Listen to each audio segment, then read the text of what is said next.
Hey, welcome to the channel where we are building a video game from scratch using Love2d and Lua.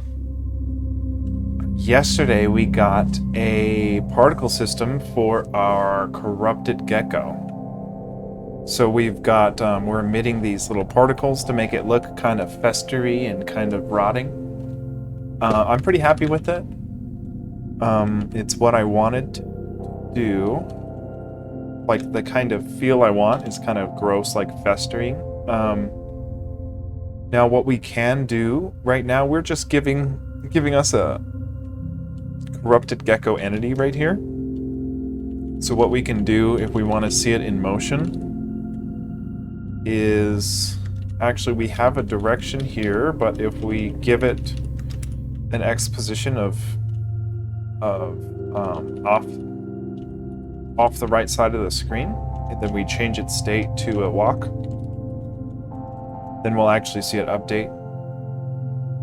So that's what it looks like when it's crawling. Now, today, it's probably going to be a shorter episode because I don't have much energy, but I'm hoping to get some AI implemented for our entity class, at least for, you know, maybe different entities have different AI. I mean, they definitely will. So we might just have a gecko idle AI and a gecko walking AI. And maybe the walk AI just walks straight towards the player, and then maybe the idle AI just waits until a player is close enough to start tracking him, you know? So we do have our spellcast set up, so it would be nice if we could have a little place with some other things like geckos kind of walking around in a square. So today we're going to be trying to put the AI for that corrupted gecko. So like if we can get a gecko just over here walking, like something simple like walk up, walk right, walk down, walk left, and just loop like that. And then that's step one, is like an idle animation or an idle AI. And then the second step would be like, hey, if our player is close enough, you know, maybe 2 tiles within the gecko, then the gecko starts to walk towards the player. And if we can get that working, then we're good for today, because I'm really tired today, so it's gonna be rough, but let's try to see if we can do it. And then the other thing is, like right now we're only doing this for one gecko, or for one entity that we're manually instantiating here. And ideally what we want to do is kind of go through our global map declarations and say, hey, you know, map quadrant 2-1 is going to get 2 geckos, and they both are at idle state or whatever. So we're going to be working on that, but we probably won't do that today. We're just going to see if we can get the AI to be working. So what do we do now? I think we need our AI to be referenced in our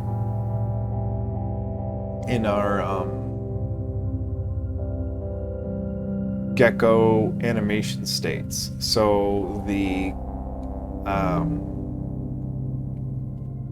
actual, what am I trying to say here? The actual I think what we want is our play state. No, oh my gosh, what is it?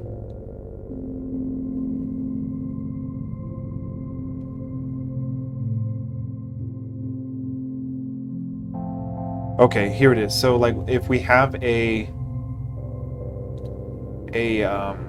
processAI function, and we have a processAI function for both our idle state and our walk state, then our scene just has to update whatever current state machine AI we're supposed to have. I don't know if that makes any sense, but like, let's say in our entity class, now see, we have a, okay, See, so we have a deferment of when we call processAI on an entity, what it's really doing is going to that entity's state machine and processing AI there. So we need corresponding processAI functions for each state in our state machine. So if we can just get an idle state logic rendering here, then we're in good shape. So let's see. We want to add an entity idle state.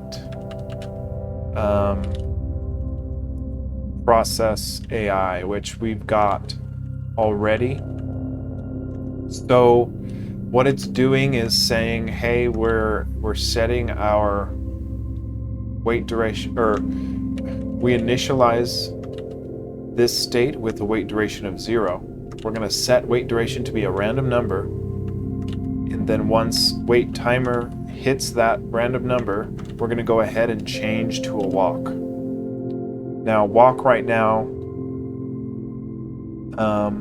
does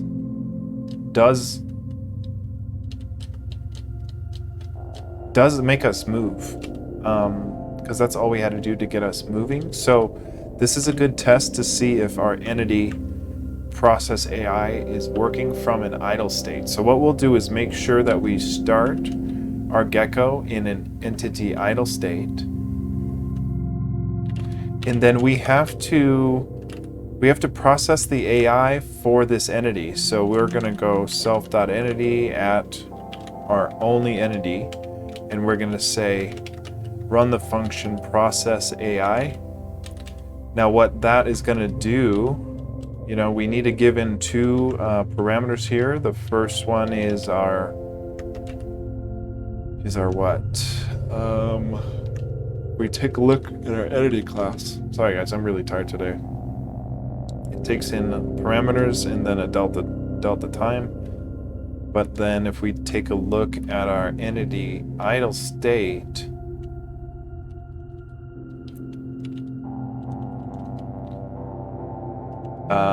we don't really use any of these params, so I'm not sure exactly what that means. I don't know what we necessarily need to pass in. I think we might need to pass in a reference to the own entity.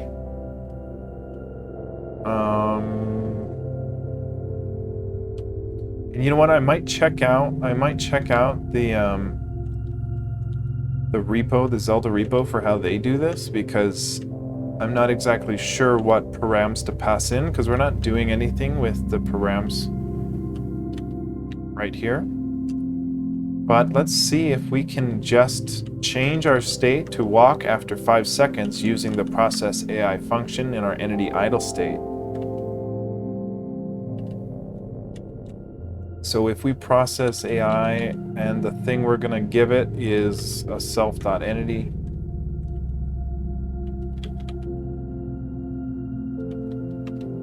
and then delta time it also needs, is that enough to get our gecko to start walking after a couple seconds? No.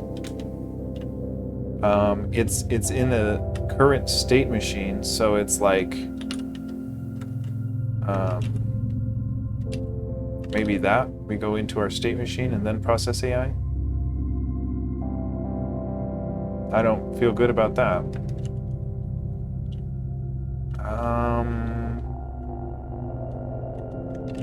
No, because our entity instantiation has a processAI, and it goes into its state machine. Okay, but it's referencing self here. So I guess what is the params that we need to pass?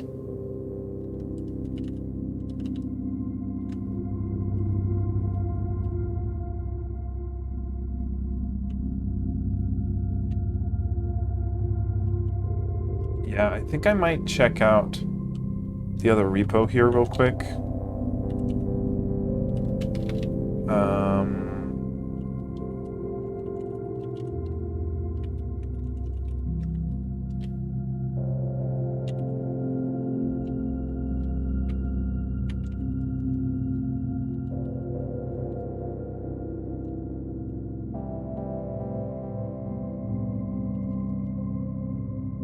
So if we take a look at their room, we search for when they do their process AI,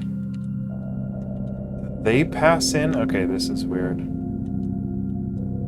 So they're going to make an entity of whatever their local entity is. Then they go into that entity and run the process AI function with a table. This is really strange to me. I don't know what they're doing here.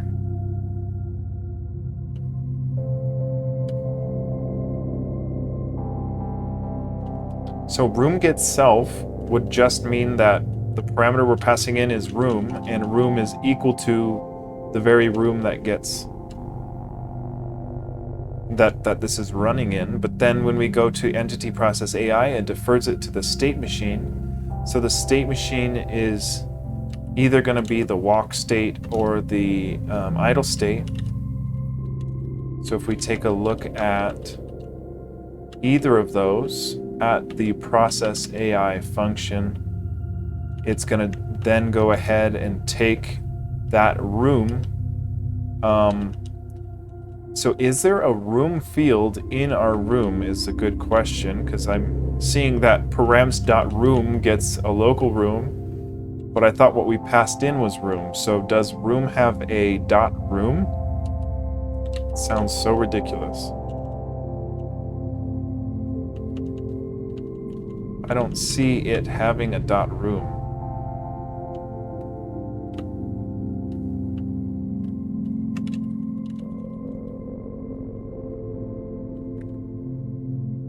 It looks like our doorway has a room.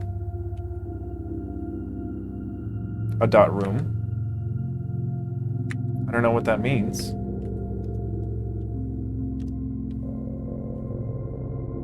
So let's continue to dig around. You know, they're running their process AI. And what they pass in as their params is a room equal to self. I don't get that. Then they update. So let's see if we were in a entity walk state,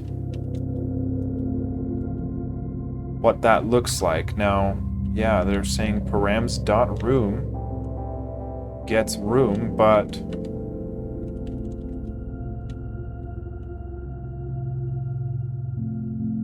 params.room. So maybe this,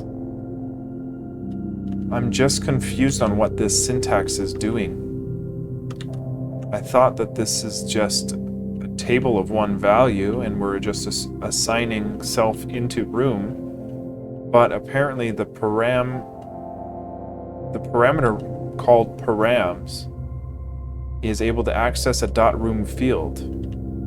So maybe the .room is actually the self right here. So let's see if we run anything with the .room and see if it correlates to our room class.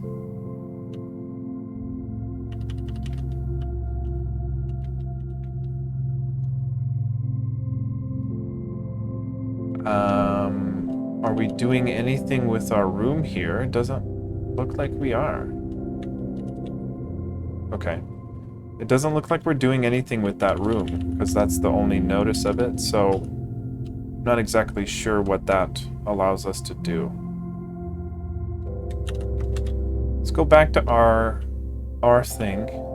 program here, and we're gonna see, yeah, you know, we want something super simple. This is,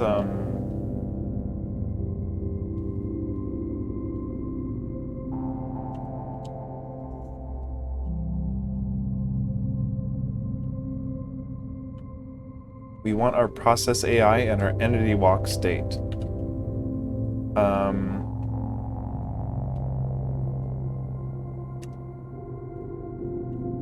You know, I don't even think this is,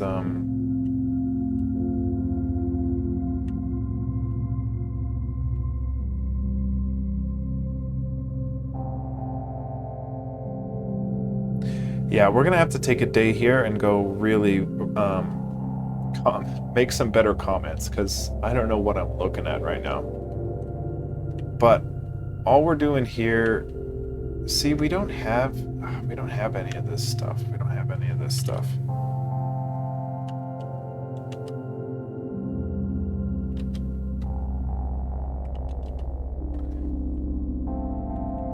Okay, so we're deferring our state machine process AI into our walking state process AI, which is right here. Now we don't have a self-collided, so let me just see if anything crashes here. Yeah, we do.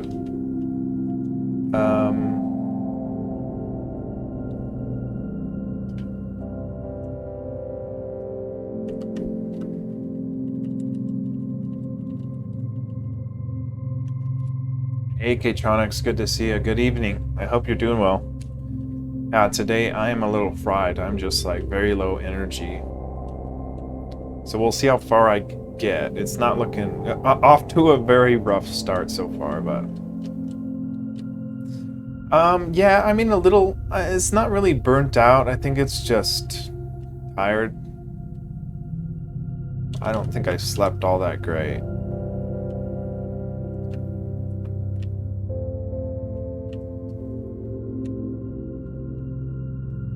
But yeah, we're hoping to get... We wanted to have some basic AI for our corrupted gecko that we added yesterday. And we just want it to go like up, right, down, left, and just keep going like that. So like it's... On the surface, it's like super simple. So I'm thinking we can figure it out, but we're running into some roadblocks already. So we'll see. I've never done a... I've done some basic AI logic for a class in a game before, but I haven't ever done it in the midst of different states or amidst our different like entity systems. So it's just a little more, just a little different than I've ever tried. So I guess I just don't know what to pass in as the parameter here.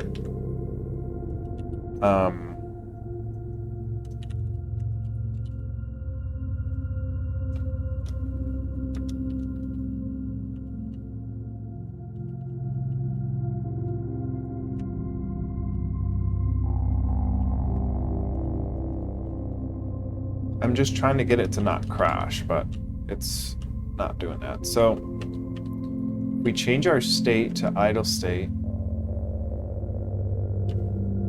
I guess, is this in our... This is in our init. So I think we want to do... We want to do this in our update because we need access to an updating delta time. So like our gecko is not even there right now. But if we go to our update function, oh my goodness, and we try to update our entity here, we're getting a nil value.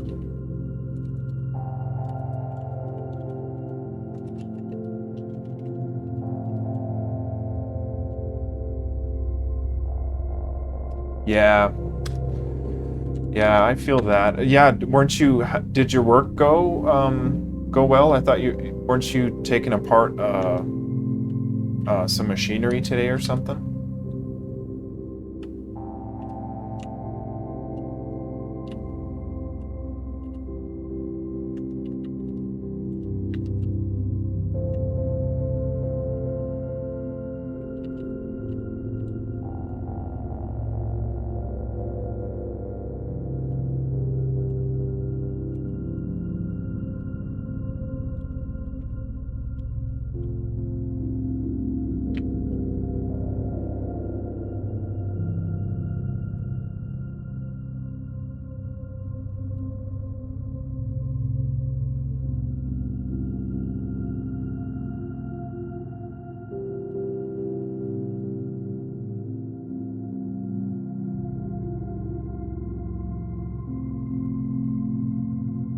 Okay, yeah. Well, sorry to hear that. I hope, you know, maybe just, you know, not every day is like today. So hopefully you get some better groove going on in the next couple days or so. At least it's Friday, right? Do you have a weekend at least? I know some people work on weekends, so.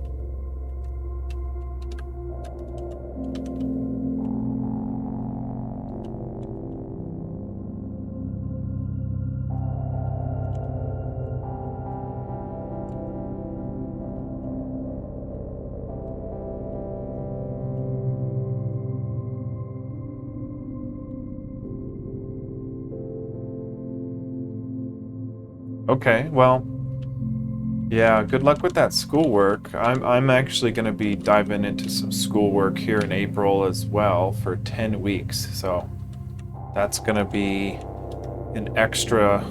I won't be working at least.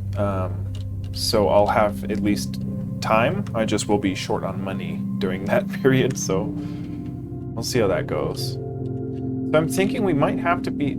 I don't know if we're not be able to process AI because we're not calling it on a variable like they're doing here, because they save their entity at the ith location into a variable called local entity, and then they process their AI on that.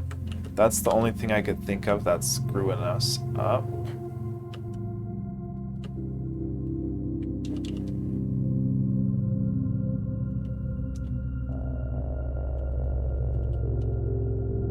So let's try to do something similar.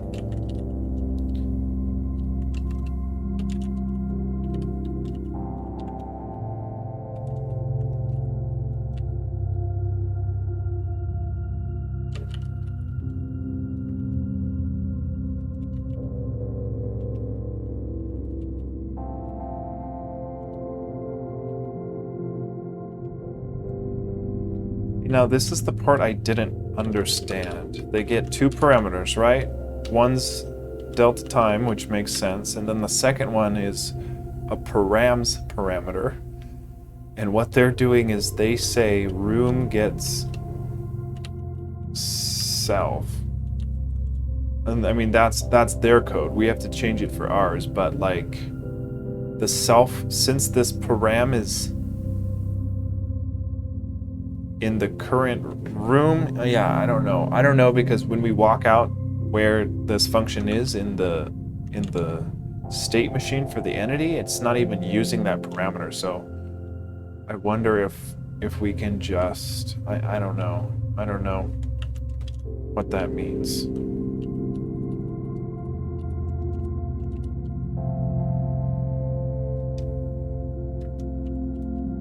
So it's crashing not in our scene, but in our entity, because we need I think we need our state machine has to have a process AI function, which it should. Yeah, our entity walk state does have it, but we're in our entity idle state, so hopefully that would have it too. And we do have it. Because we're not using those parameters anywhere, so I just don't get why it would be crashing.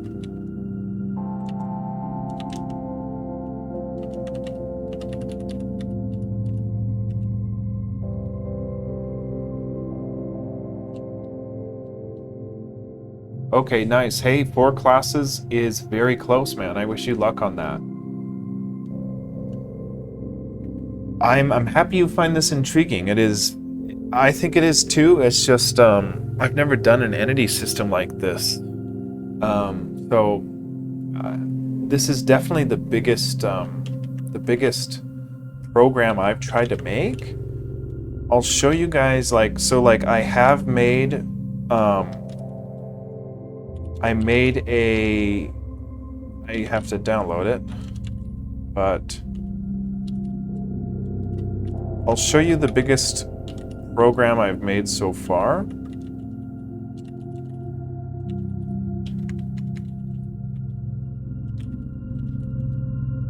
Let's see here. It's gonna take a little while to download because there's some music files for it, but Oh my gosh, that's taken forever. It can't be that slow. It's not that big of a repo. Okay, here we go. Well, yeah, I'll show you the game I made a couple months back. It was actually it was my final project for the Harvard CS50 course I took, which taught me most about what I know about programming. It's a very good course. I really recommend it if anyone is interested in learning programming or just seeing what types of programming there even are. Wow, it's taken forever. Okay, here we go. So we'll go into that repo, and then we'll run our game engine here. And this is what that final project looks like. Oh my gosh, it's taken forever. So it's a board game here. And let me just pause our other music real quick. So like, you can place your stones in a grid here. You have a couple different stones. You can have a standing stone. You can have a capstone, only one capstone. And then you're trying to build a road all the way across in your color. But the interesting thing is you can, instead of placing stones, you could also move a stack that's in your control. So you can kind of stack them like that, and there's a little bit of like dynamic rendering there so that you can see stones on top of other stones. And then a standing stone will block the way, but if you have a capstone moving by itself can actually crush a standing stone. And then when you move a stack, you actually can dump like one piece at a time. You have to drop at least one piece as you go across. So you would win by making a road like all the way across one side, either left to right or top to bottom. So that took me maybe like 3 or 4 months, maybe, I think. And then other than that, my only other big project is Joust, which took me about 2 years to make. It wasn't like full-time 2 years, but it was the main project I was doing. So it's just a remake of the 1982 arcade game Joust, which I think turned out really great. But it was, 2 years. 2 years of trying to reverse engineer it, which is cool because I didn't look up any tutorials for it or anything. Like, there aren't really tutorials on how to make this game. So I kind of had to just figure out how to do everything from scratch, which this project taught me a ton. But I did not use entity systems, and I did not use state machines for rendering characters, at least. So, like, all of this knowledge isn't really helping me so much in my new game.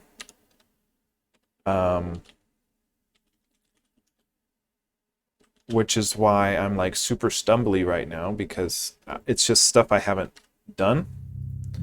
I haven't done this state machine entity update stuff, so it's tricky. But now let's make sure we have a self.entities, which we do. I know we do.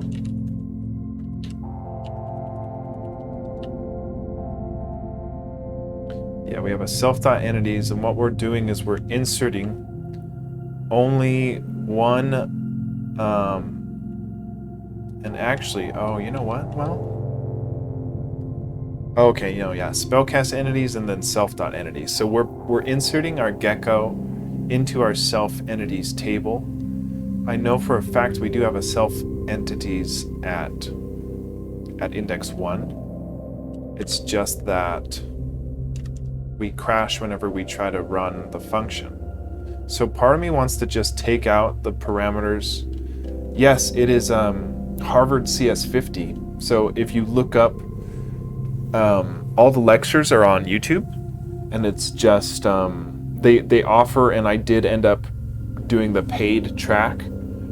The full course is free and online, and the homework assignments and everything, they provide a little development environment for you to program in and everything, so it's really easy to get started.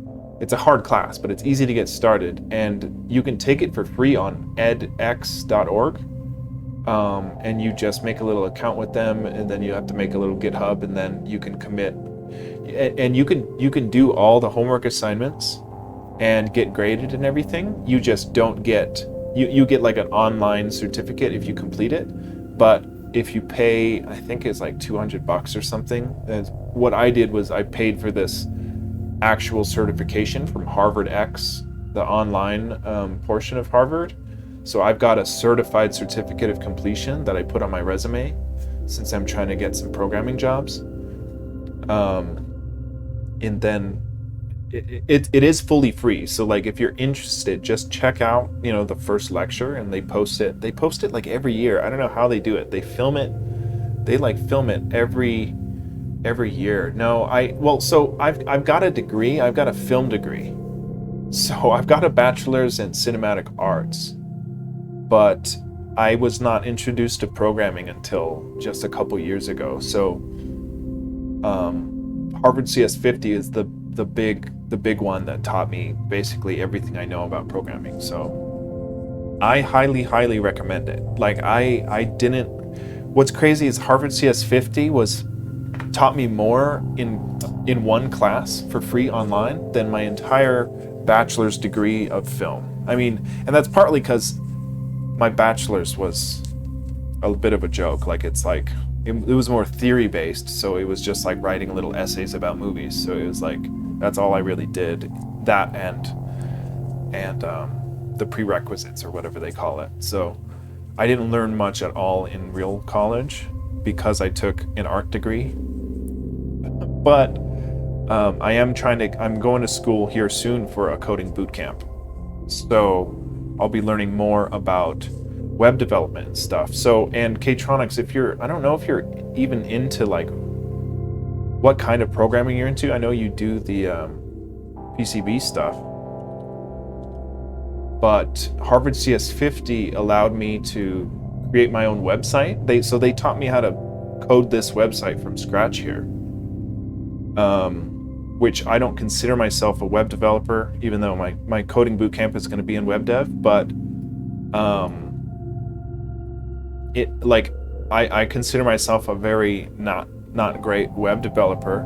But after CS50, I was able to make this little website to show off my work and stuff, and there's even like a little interactive game on here, and it works on mobile and it works online here. So like Harvard CS50 allowed me to figure out how to piece this stuff together, even though I'm not that into web development. So it's really cool. Like it teaches you a whole lot of stuff, not just fundamentals of programming, but it goes through low-level programming, and then up to web development, and then up to like online application deployment and stuff in Python. So it's like it covers a ton of bases. So like if you take that course, or even just watch the lectures, you might have an idea of what type of programming you might be drawn towards, and then that can give you a good like area of study to kind of start with.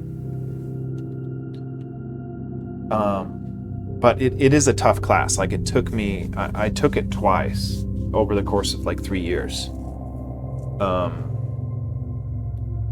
And it takes a serious amount of effort, but it's the most rewarding class I've ever taken. So I highly recommend it.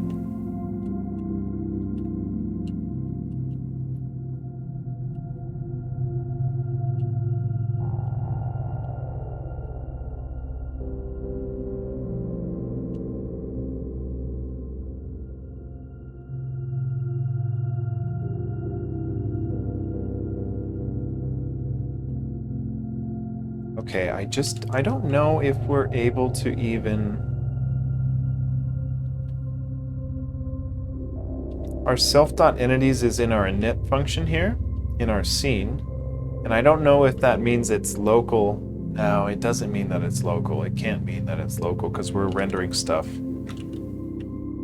from our self.entities.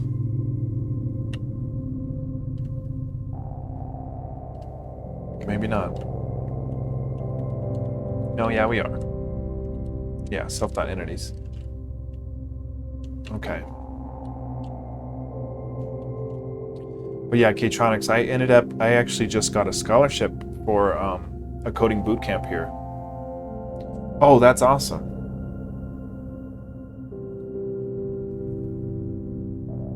Okay. Dude, that's great. That's really cool. I think there's a lot of cool opportunities you can do with that degree. I mean, you're already building stuff, so that's really cool. But I'm really into that kind of hands-on, actually engineering stuff, actually building stuff instead of like the theoretical stuff that my bachelor's was in. So I'm glad you got that, or you're close to getting that. 4 classes is so close, dude. You're gonna be there before you know it.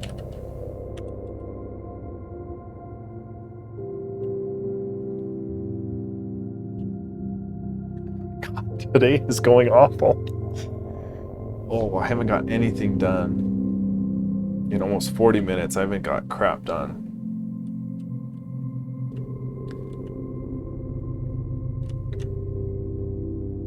Let's take out the parameter argument for our state machine. So we're gonna take out this params argument because we're not even using it. We can add it if we need it, but we take it out of our walk state. We need to take it out of our idle state.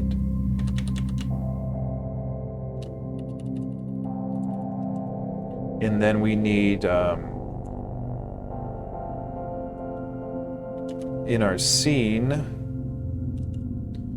when we go to, I think when we go to process the AI, now we can say, we're still getting a local entity that is our only Gecko entity. Then we're running processAI on that only delta time. What that's going to do is it's going to defer to the state machine's processAI. So as long as we did that right, which is in our entity class, which we actually have to do, we have to go to our entity class, make sure our entity defers this processAI function over to the state machines, that entity's .state machines processAI function, which we do have because our entity's state machine has a processAI function here. Then we want to check out our entity idle state because that's the one. So all this is doing is, since it starts, Lua, why this language seems very high level. It is very high level. It is, so CS50 offers a game dev course, and I took that one as well, not officially, but I was like watching the lectures and following those. And they start game development. They make Pong in Love2d and Lua. Then they make Flappy Bird in Love2d and Lua. And then they make a Match 3 game in Love2d and Lua. Then they make a Mario in Love2d Lua. Then they make a Zelda in Love2d and Lua. And then they make a Pokemon in Love2d and Lua. And I like Love2d because it's open source. And Lua is very high level, and I do like the more low level stuff. But game dev is so tough as is that I'm struggling as is with even a high level language. So I'm just trying to build as many projects as I can to kind of just wrap my head around how game dev is working. And then I'm going to be diving into the lower level stuff, because if I try to start with C++ game engine programming, like I know I'm going to fail. So I'm taking what I know in Love2d and Lua because it's simple and straightforward, and trying to just give myself practice building complex systems here in Love2d and Lua. And then when I'm more fluent in low-level languages and memory management stuff, then I'll be moving out of Lua. eventually. But for right now, it's a game engine that ports to Mac, Linux, Windows, and mobile. So there's not many open source game engines that can do that. I think Godot can, which is the only other game engine I'm interested in. But since I've got a couple years of Love2d and Lua under my belt, I'm kind of just like building more things in this language because I've got the experience, and I ultimately want to go into a new programming language called Jai, which isn't even out yet. It's made by my favorite programmer, who's a video game designer. It's in beta right now, so like that's the programming language I want to move to. So I'm kind of just biding my time doing Love2d stuff until that language comes out, and then I'll really commit myself to that language. Because if I try to do C++ or C# stuff right now, I think I'll just get too in the weeds. So I like Lua because it allows me to kind of stay high level like this and try to just worry about data management and game flow design and how that works. So that's a long-winded answer, but that's my answer for you.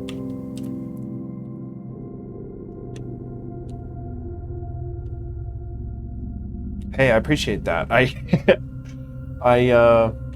appreciate that.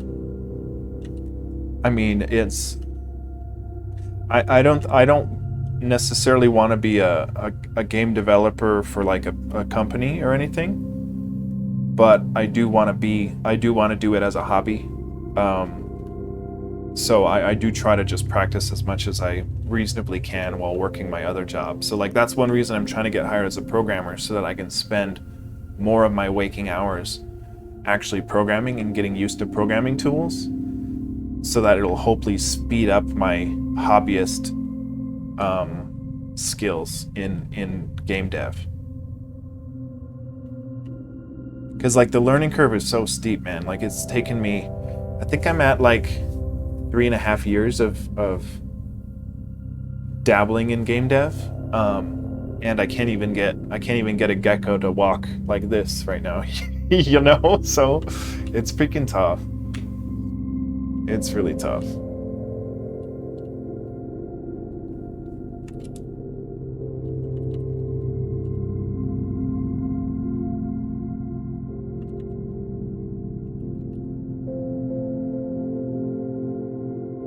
I don't get why it does this. It keeps going under my screen here, and I don't know why it does that. All I know how to fix it is to kill my tmux server, which ruins all my tmux sessions, but the only other fix I have is to restart my computer, which I really don't want to do, so.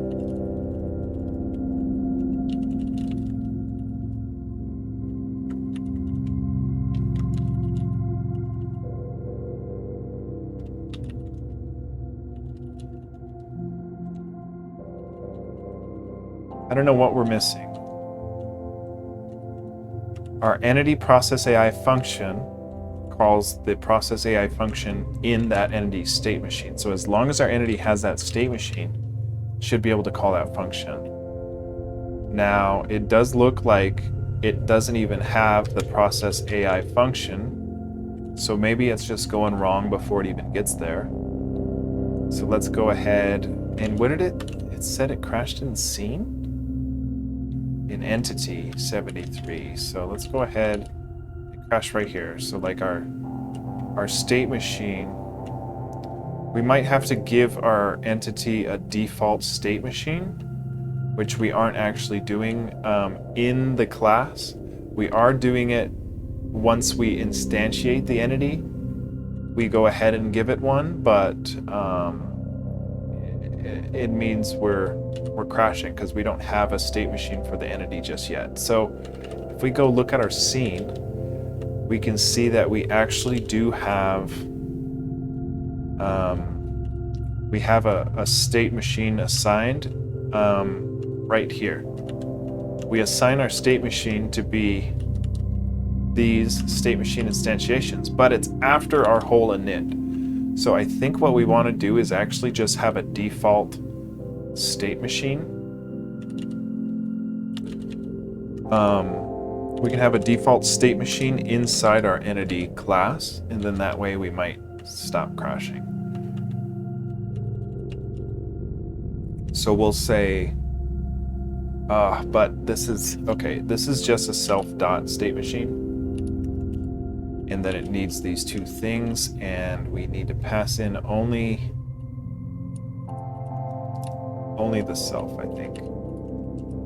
Now, entity walk state takes in 2 arguments. I want to see what those are. To entity and a scene. So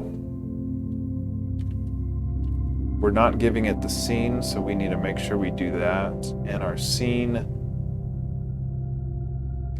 we aren't passing in the scene here, so I don't know. Still crashes. Entity 87 or 77. So our state machine doesn't have a process AI, but we should have. Oh, we have to change our state machine. So we have to say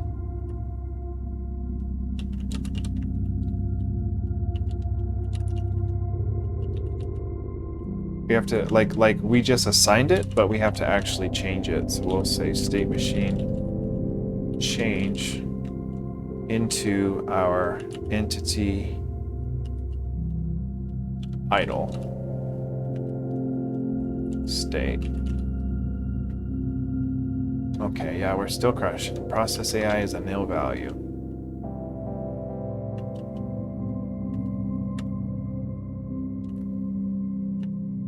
Do we have to pass in a key like this? No, I don't think we do, because I think if we go back to our scene, we can see that we just, yeah, it's just a string. We just do colon, change state, and then the string of the state. So colon, oh, gosh. Maybe I'm a little too sleepy to be programming right now. I mean, we're still, god damn it.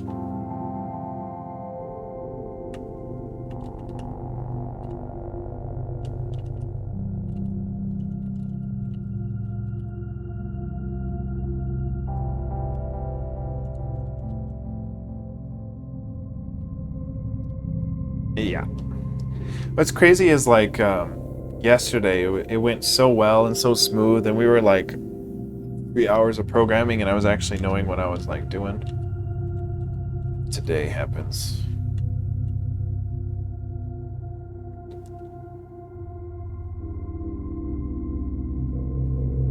Let me take a look at we'll take a look at the Zelda repo. So this is the Zelda repo from the Harvard CS50 game dev course. So this is the example program I have that was first doing this entity system.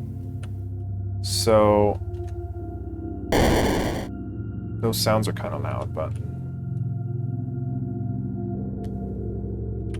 we'll take a look at the code for this.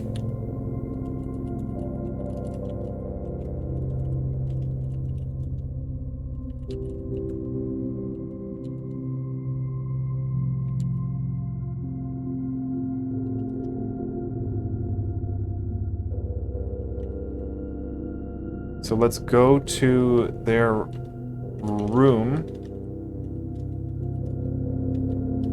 Oh my gosh.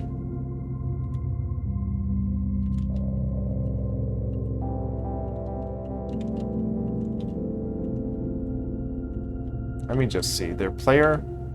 No, we want to see what their entity idle state... See, look, their process AI just takes the delta time. It doesn't take in a parameters. Oh, cool.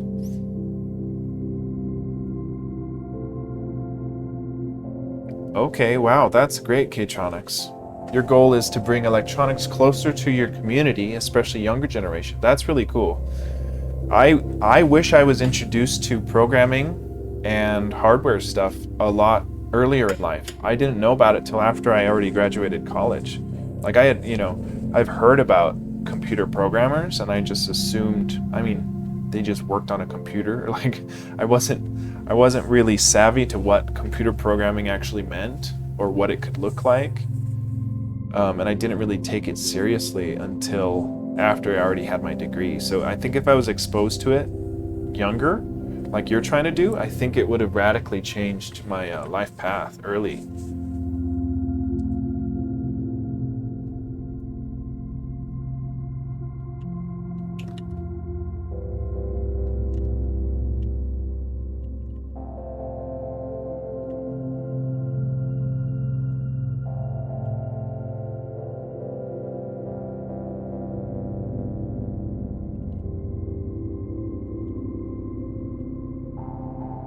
Yeah, because like we had computer lab in class and everything. Hey man, that is, yeah. I'm going back to school at 30, trying to change my career path at 30. I've got a degree already, but I want to do something totally different. So never too late. So yeah, man, 37 years young and a dream, absolutely.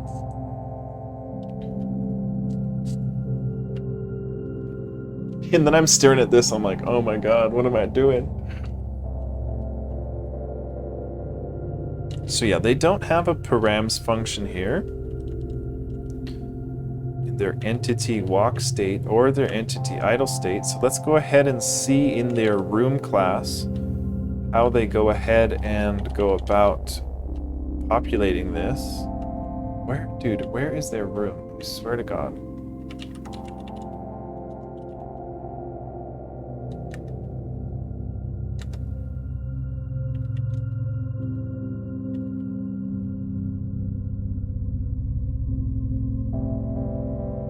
God, we're in my freaking directory. Yeah, today I am very bad. So like we're in the Zelda repo here, but when I made that tmux, it just attached us to our other repo.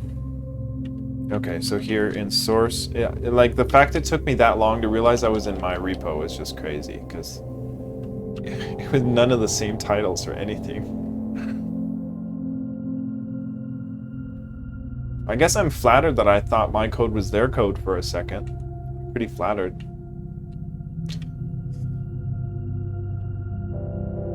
So they have a processAI function. See, I don't get what they're doing here. Room gets self here.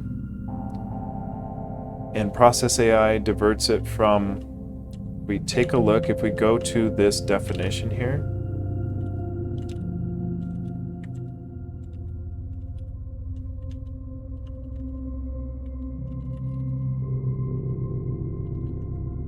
All it's doing is doing the processAI of the state machine. So if it's in the idle state, it would be running this, which takes in params and DT, but it doesn't do anything with params. Just does stuff with DT, but we're crashing before we even get there. We're crashing because our state machine isn't assigned before our processAI function is called. So if we go look at theirs again in the scene, in the room rather, ours is the scene, they go ahead and they process the AI only in the update for the room, and their entities, their entity's state machine is assigned up here. Okay, so let's try to do that for ours. Let's just see where we're at. So look, we're doing the same thing. We declare our state machine, we change our entity state machine to idle, then in our update function, oh, this is what we're not doing. We're not running our... Let me go back and see, because we've got this function, but we're not running it in our entity class. Oh, and they aren't either. So like if we go to our scene, this is where they run it in their update. So they've got the entity instantiation. Oh yeah, this is where we need to put our state machine back. Okay, so the problem is, oh my gosh. The problem is we've got our state machine here. Let's take this out for now and go back. We'll put it back in our scene.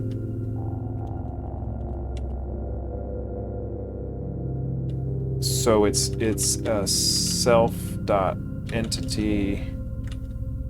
Ultimately, we need to go through all our entities, but for right now, we'll just do our first one. We change it. So does this stop us from crashing? No.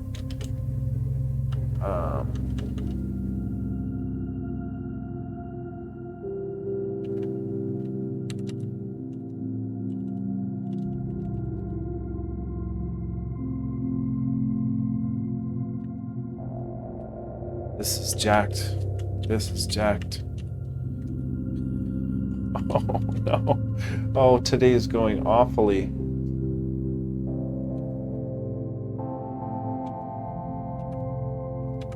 What is my day job? So, K-Tronics, I've got a video production company in my city.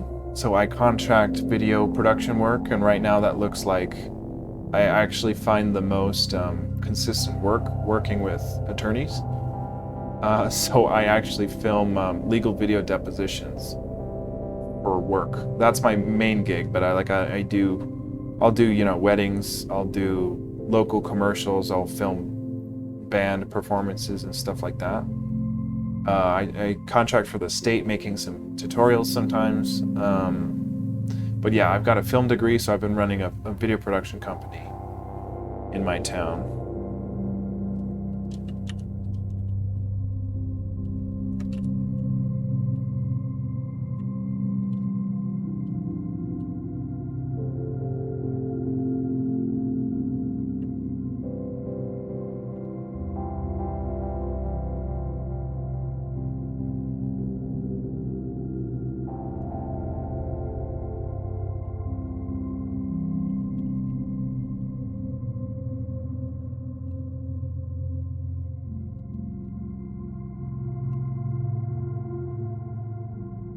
We might just nuke our whole program right now. We might just nuke it back to our old commit, because I can't figure out anything right now.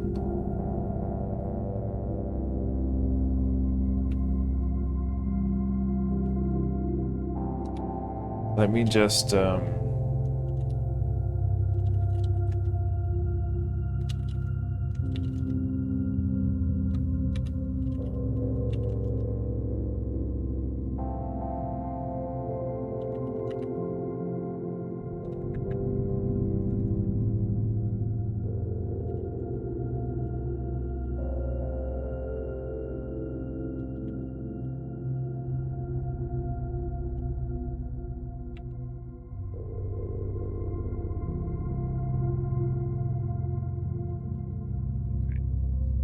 reset our position to the beginning of the episode so that we're not just crashing. So we gotta figure something else out.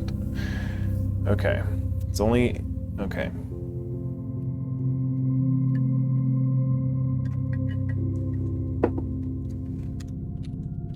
Okay, let's take about this one step at a time.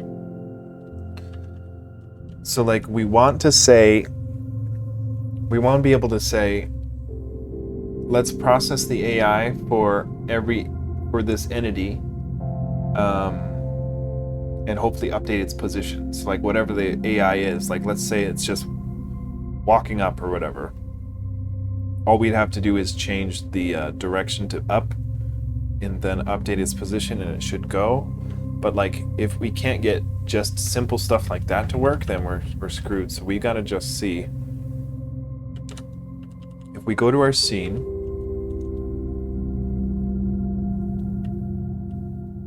so the problem was we were trying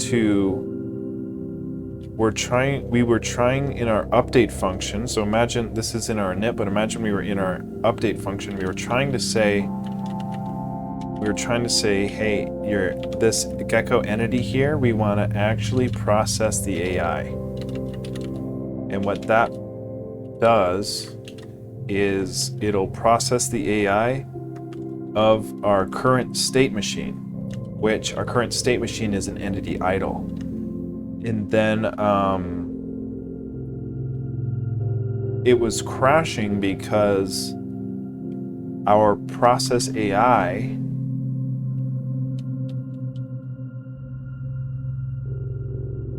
actually don't know why it was crashing. But let's see, our entity class has got a processAI that diverts it to the state machine. So if we are in our entity idle state and we run that processAI, all it's going to do is change its state to an entity walk after a random 1 second to 5 seconds, or 0 seconds to 5 seconds. So all it's going to do is stay stationary, and then a random number between 0 and 5, it should turn into walk, which we give it a default direction of up, so it should walk up after a random amount of seconds up to 5. So like, if we can get that working, then we've got our processAI working for our idle state at least. So let's try to get that working.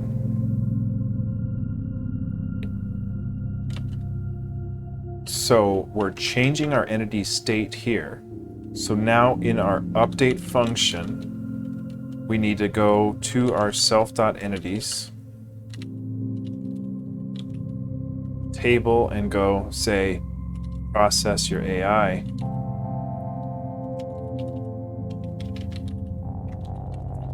And it takes in two parameters. I wonder if they're,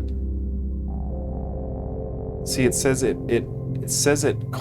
fails to call method processAI, which it's failing in the entity state. Now, I don't know if we can just give it random shit here for, like, we don't use params, so I feel like whatever we pass in here is fine, and we're passing in actually DT from our update function here.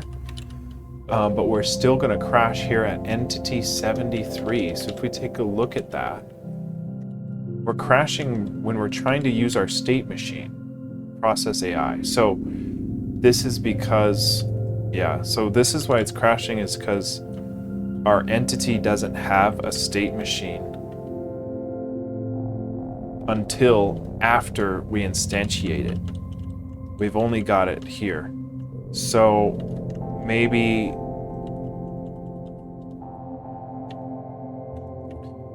that means if we try to do it beforehand, I don't know. No. Well, we're crashing it somewhere different, or no, we're still crashing it. Let me take a look at how they do this. Where in the Zelda repo do they assign their state machine? Is it their state machine functions? Do they do it after their entity inits, or how do they do that? So let's go see that.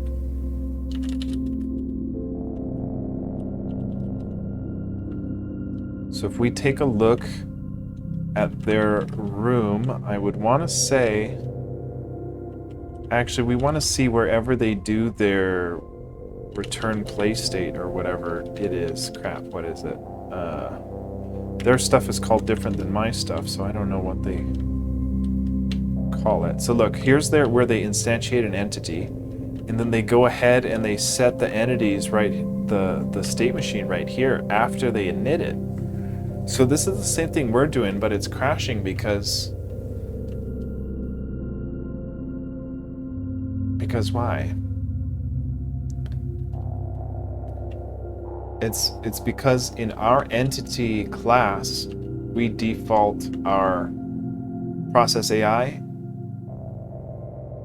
in here to our state machine, which we don't have. So let's look at their entity class definition and see if they have a default state machine. If they do, that's probably why. What if a person were to approach you with hardware that needs programming? Would that be a venture you would take on? I mean, I guess it depends on what I've never done that sort of stuff, but if it's something, yeah, I'm into just learning in general. So like if it's a program, or if it's a project that seems interesting to me, it would be something I might want to take on. I've always wanted to solder my own audio cables for film production stuff. So like that stuff interests me. I've done a little bit of soldering. I forgot doing what though, but I've done a little bit of soldering, maybe at like Boy Scout camp or something, that I thought was cool and fun. But yeah, I guess it just depends on the project.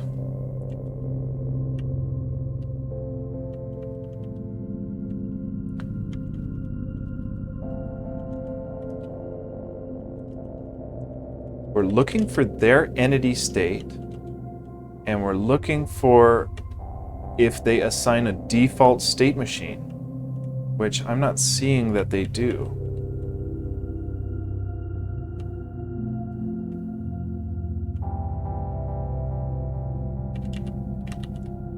They do have, see, and this is where we're crashing. We're trying to change the dot state machine of our entity. And actually, no, we're not doing this. We're not doing this.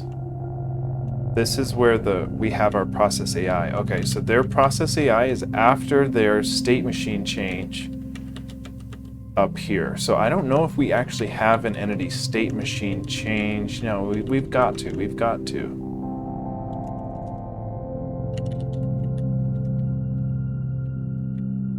Let's see our entity class. Now, okay, yeah, we're doing something similar. We've got we're changing our state machine here, and then we're trying to run our processAI. Gosh, this is really tough.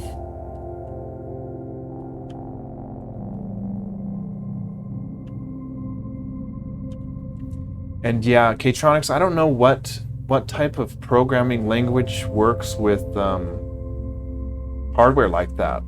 I mean, I don't know if you mean like assembly language programming, that sort of programming, which I'm also interested in learning, but I haven't done much or any assembly, so but that does interest me. I like the low-level stuff. I just don't have many project ideas that involve low-level stuff, so I don't end up practicing it.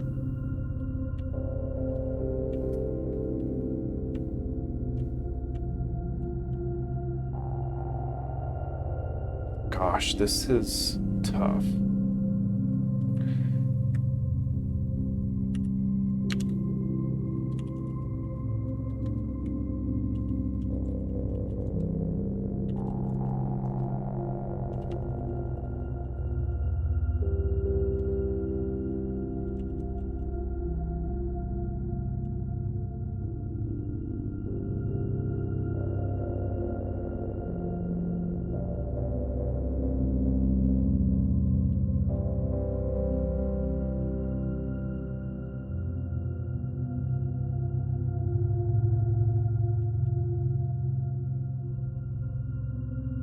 Yeah, we're doing stuff in the same order that they are, which is they have a state machine change before their update function, then they update their entity, and then, oh, we don't have, though, in our update, we don't, oh yeah, we do, we update our state machine here. Okay.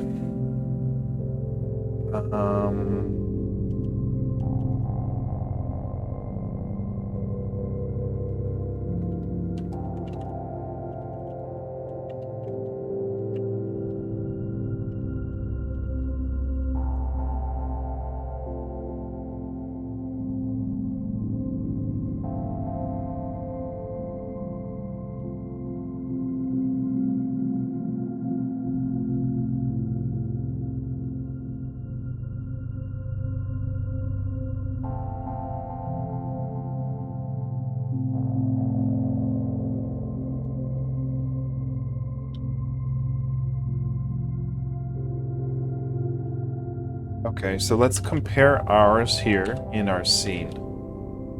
Now, we are having an entity inserted into the scene in the init function, which they have their entities inserted a lot similarly. They have a self.entities. Yeah, they give their own entity here. Then they assign the state machine, and then they change the state machine. That's all congruent with stuff we're doing. And then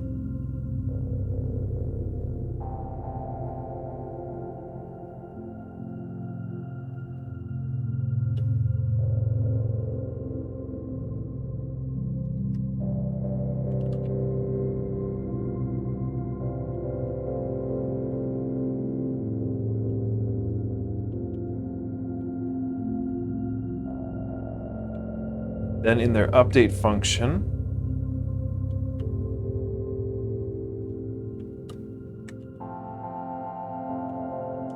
they process AI on the entity given these two parameters. Now we don't have a room field like they do in their entity. And actually, yeah, I still don't get how they can pass in a room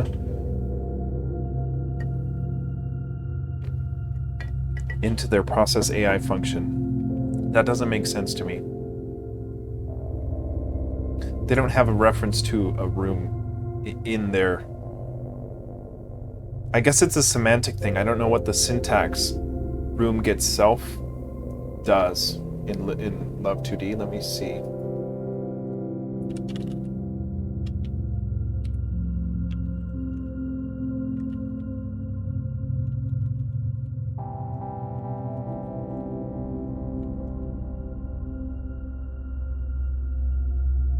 I might ask my buddy Prosto what this is doing in Lua on my Discord, because I don't know what this is doing, and it's hard to Google.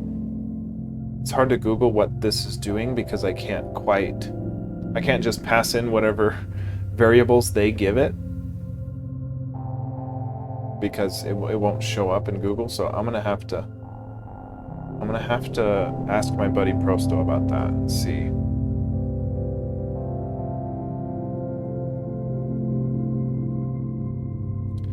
So where are they updating their entity? Or where am I updating my entity? Because that's where they're processing the AI. Now we're doing it here, and look at us. We save our entity here in our table, so we should just be able to say entity processAI. Now they pass in this weird table syntax. I don't know what this does. Just giving us the same garbage just to see if it works, and it doesn't.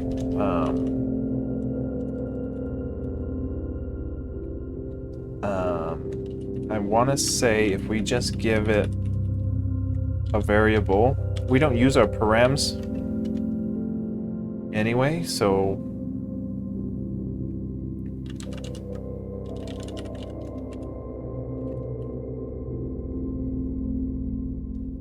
yeah, we're crashing in the entity class because we're running our processAI, and on line 73, entity processAI, it doesn't have a state machine. I don't get why it's crashing here, because our entity idle state does have a processAI. It's not using the params either.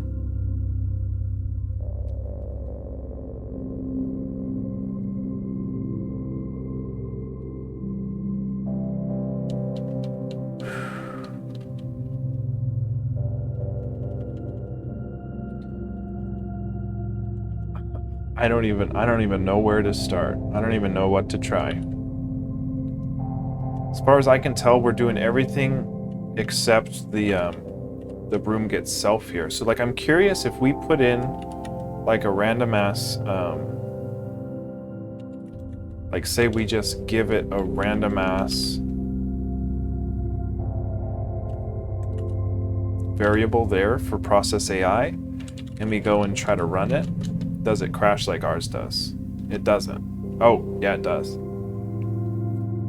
But it crashes at trying to index the local params, which is what I would expect, oh god, which is what I would expect ours to do. But it's not crashing at the indexing of a parameter, it's crashing at the entity process of the AI function even before that.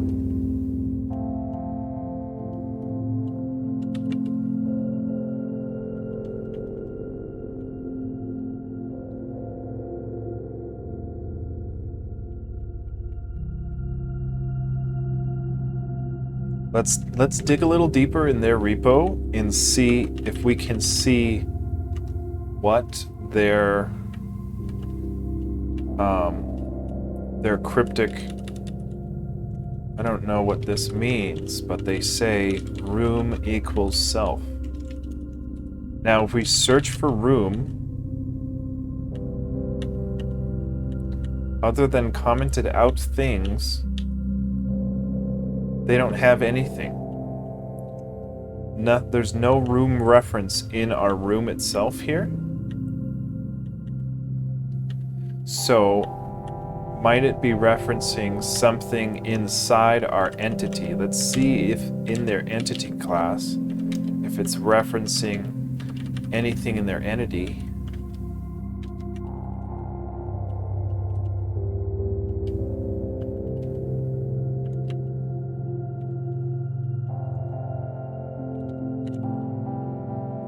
Room is not found in their entity.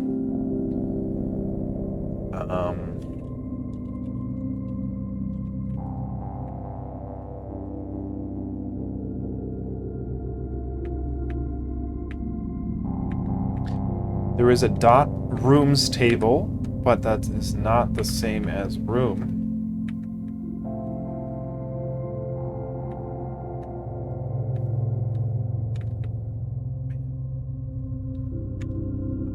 I have no idea.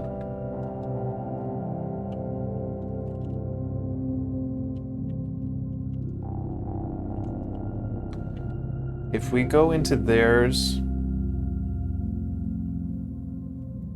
go into their room here, and we say,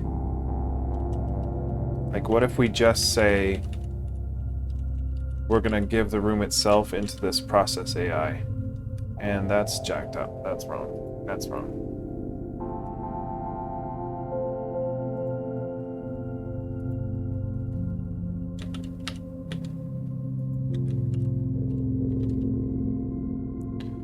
So if we save that out, we disconnect, we run our game.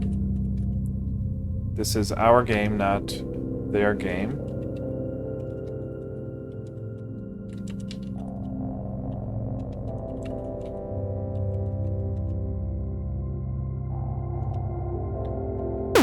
So we're able to pass in... Okay, so this... They don't crash if we take out that weird cryptic table stuff that they're doing. So our game is just doing something different than theirs, and I don't know where.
I'm stumped.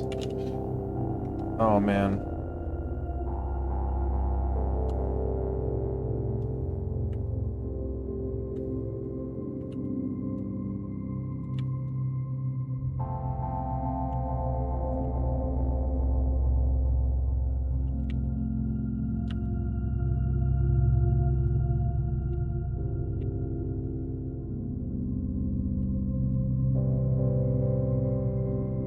Probably just shouldn't have even streamed today. I'm just out of it.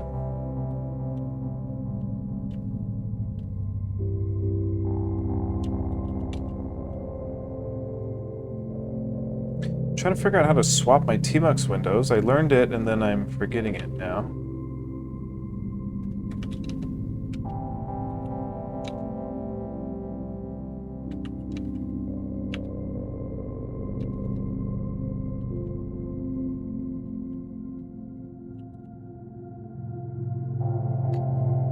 Oh my god. Oh man. Yeah, this is going terribly.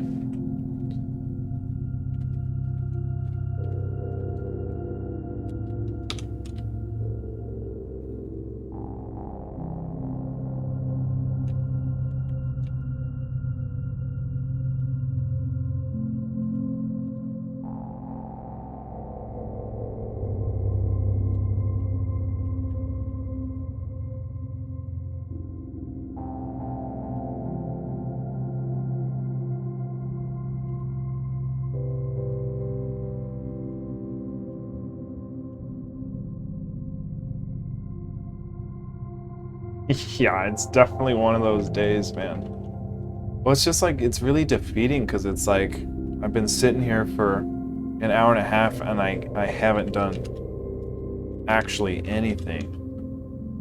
Like, nothing has gotten done.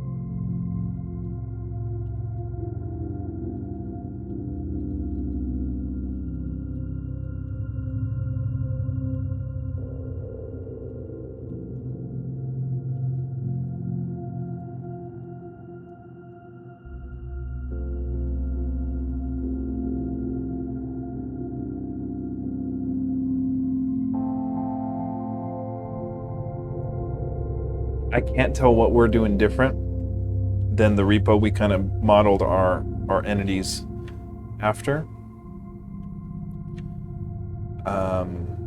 I don't know what the solution is. I don't know if we should just dig deeper into their repo and see if we can find anything else that we might be missing.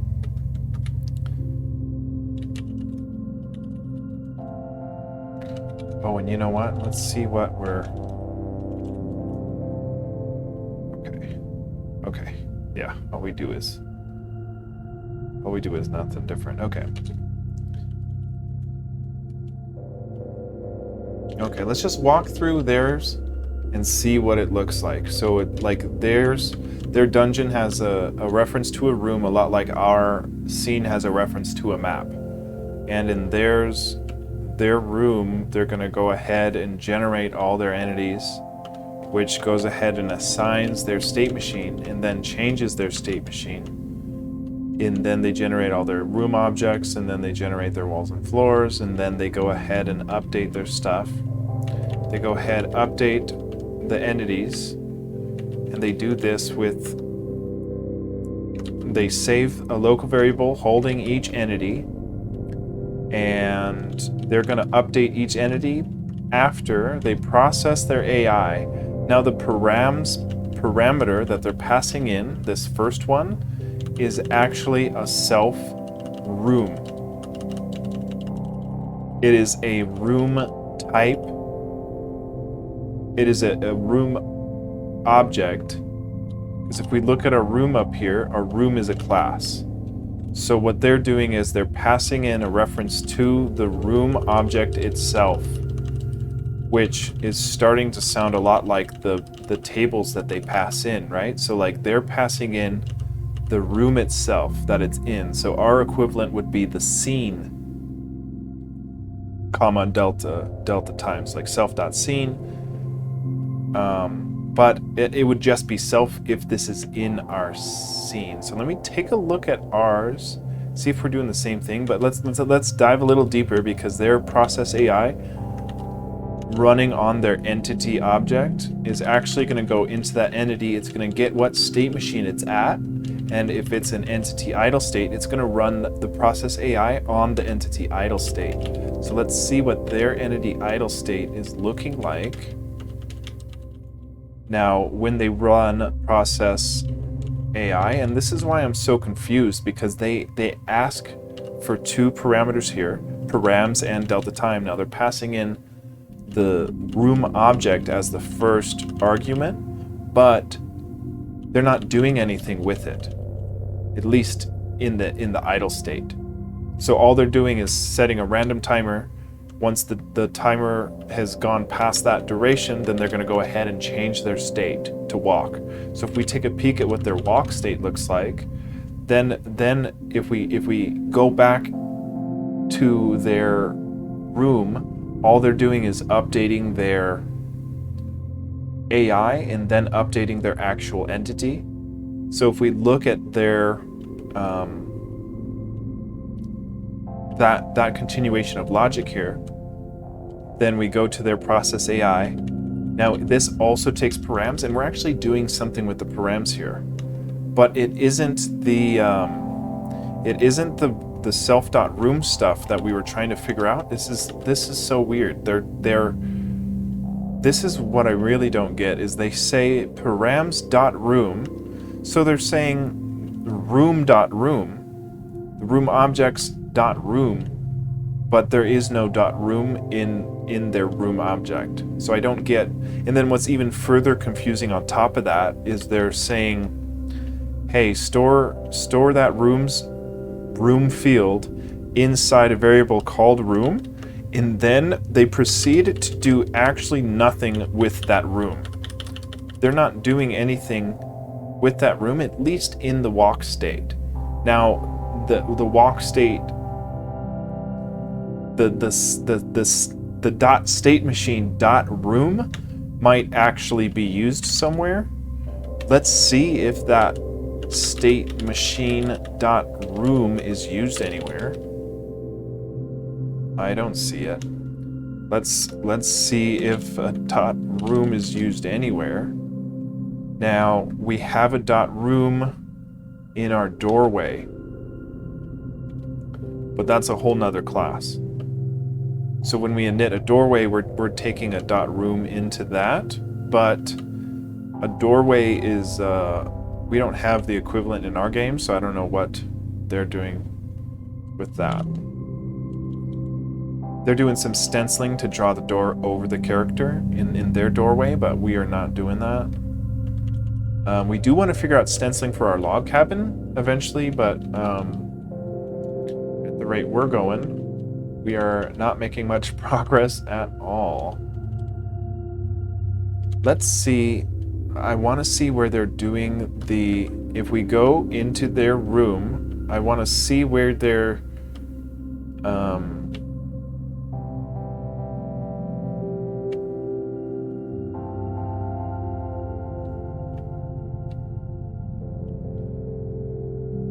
not even seeing where they pull their...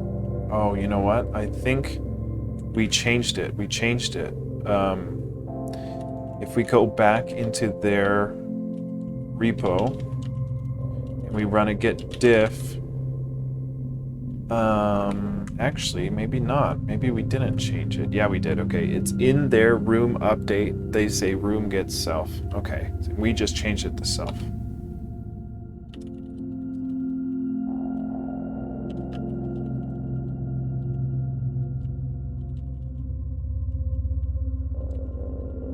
Oh, lordy. Wrong thing to search there.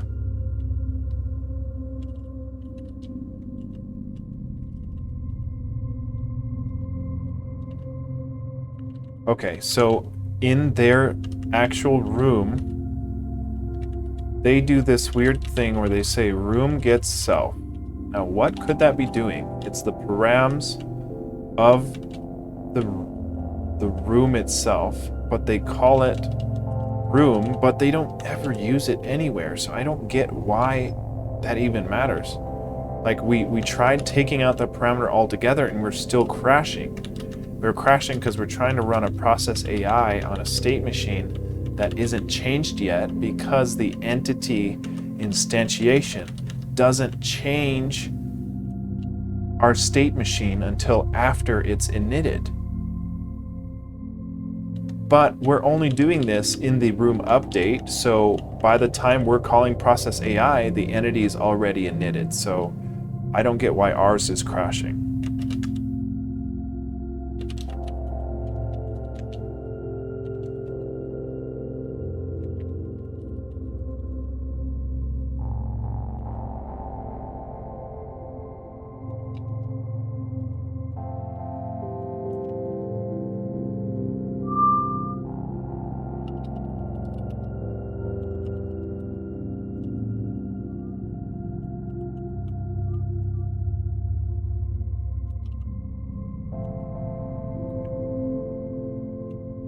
We took out our params because we didn't like it.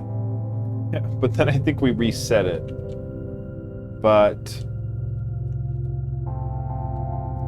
this is our scene. Now we're doing the same thing where we're saying, hey, save our entity in a variable, and then we're going to go ahead and update that entity.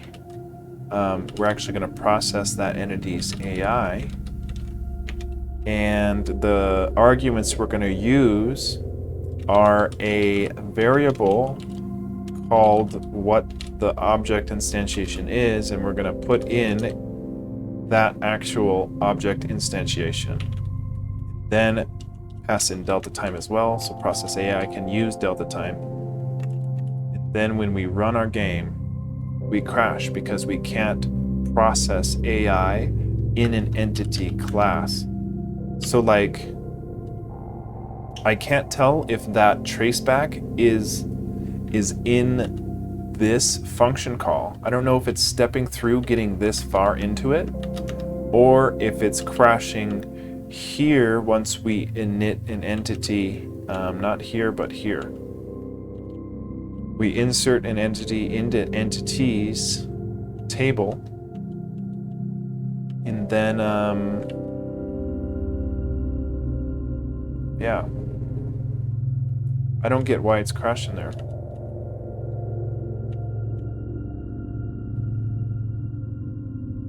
And we are hard coding an entity 1, which maybe we can put this in there just to be even more explicit, but we can't do that.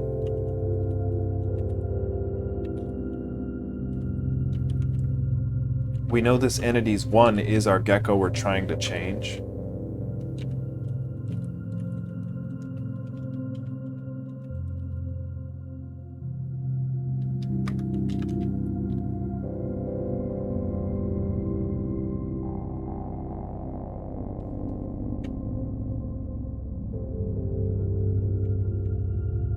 Like, I'm curious if we put a syntax error in this. If we put a syntax error in that spot, it crashes in the scene, not in the entity class. So that makes me think that since it's crashing in the entity class, it's not here that it's crashing. Are we...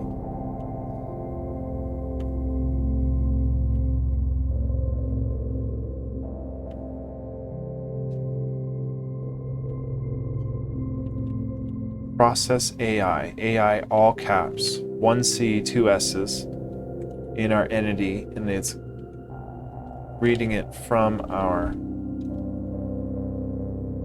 state. Process AI, we're spelling it the same way.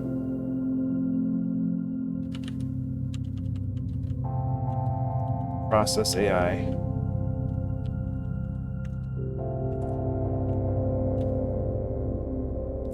Yeah, this is driving me a little crazy here.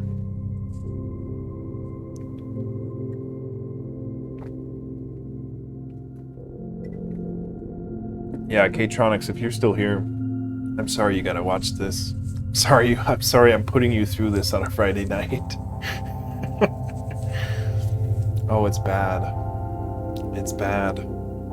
This is the most stumped we've been in an episode. I thought it would really be simple. I really thought it would be simple. No, you're good. You're good.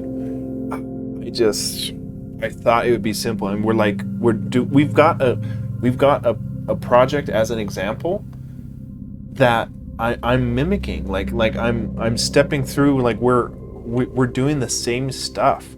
So I really don't get why this is happening.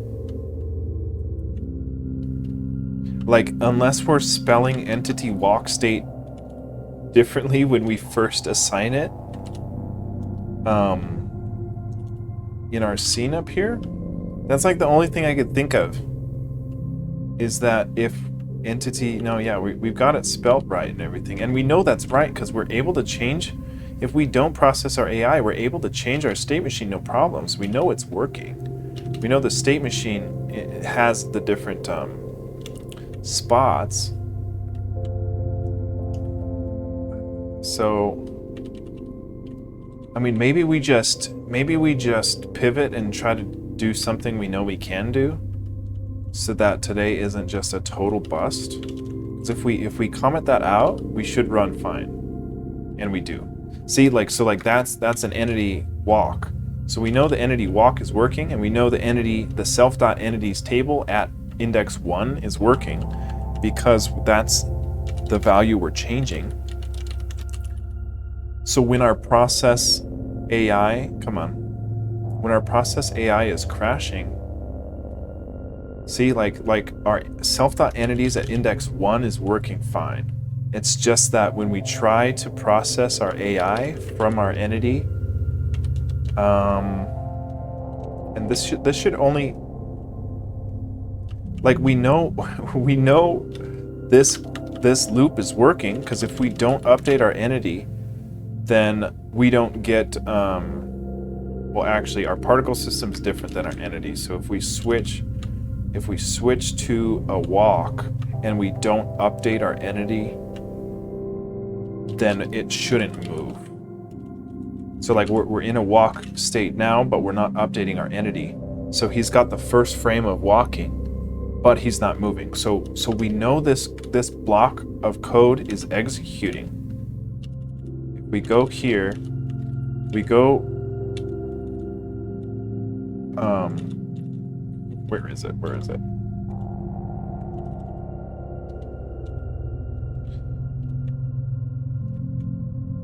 Oh my goodness.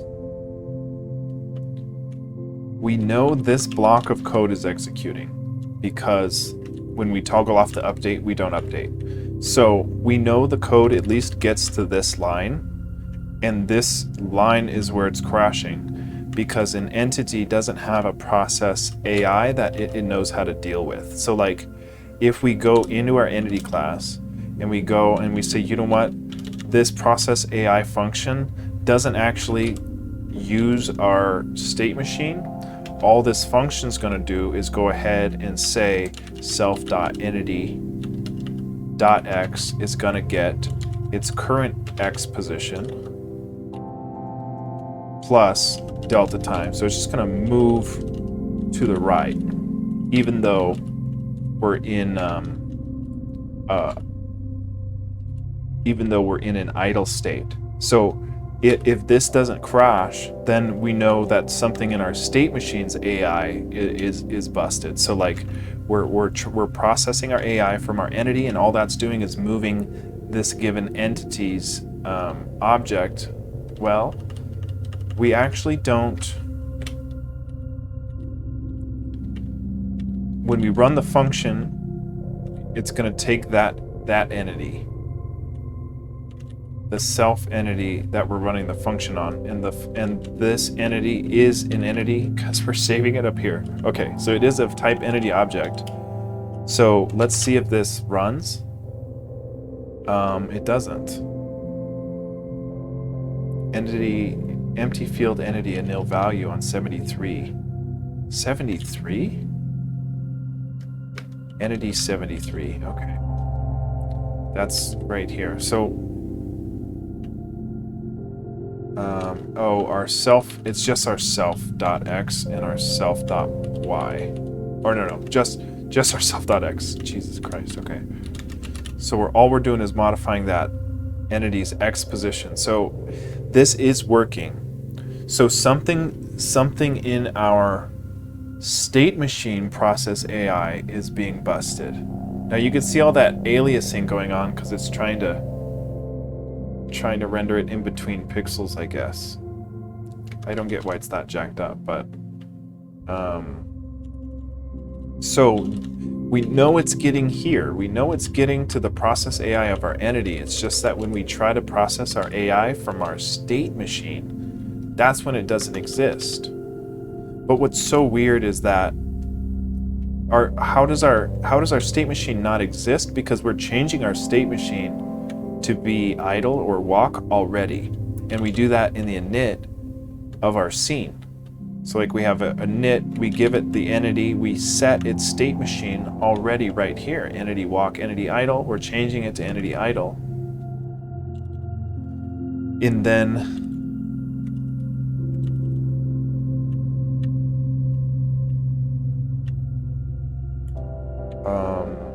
right here.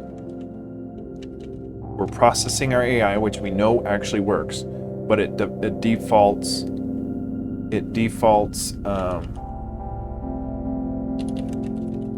Let me see this.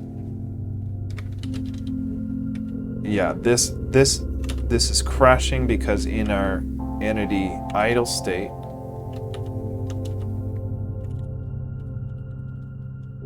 we are doing. Actually, yeah, what the heck?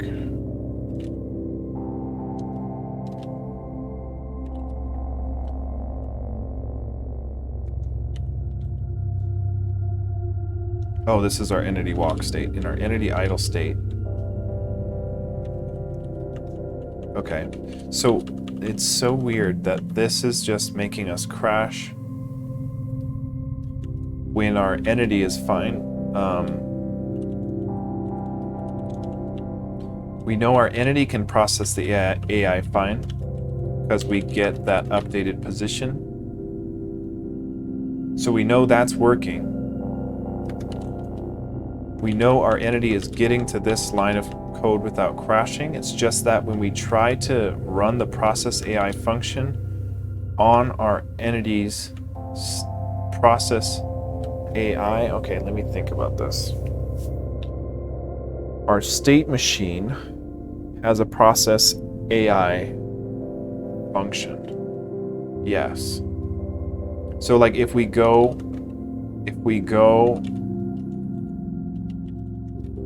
I'm curious if we go into our idle state and literally just turn off all of our logic, if it still crashes or not. Entity idle states. Like let's say we don't even do anything with any of this code in here. Like, can you just call that function? And you can't.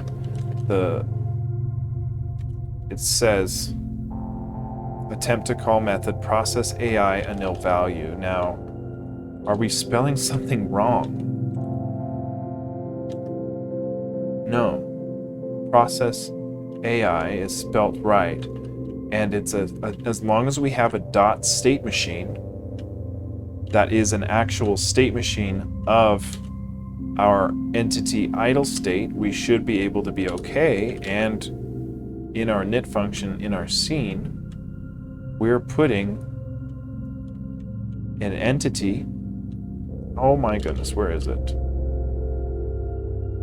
Right here. We give ourselves an entity, and then we go into that entity's dot state machine, which we know works because we're able to change the walk and idle. So we know this is working. We know we have access to an entity walk state, entity idle state. So I guess the only other thing is like maybe these two arguments in our walk state are just not what we need. We're passing in let's see on the Zelda repo what they're passing in here as an argument.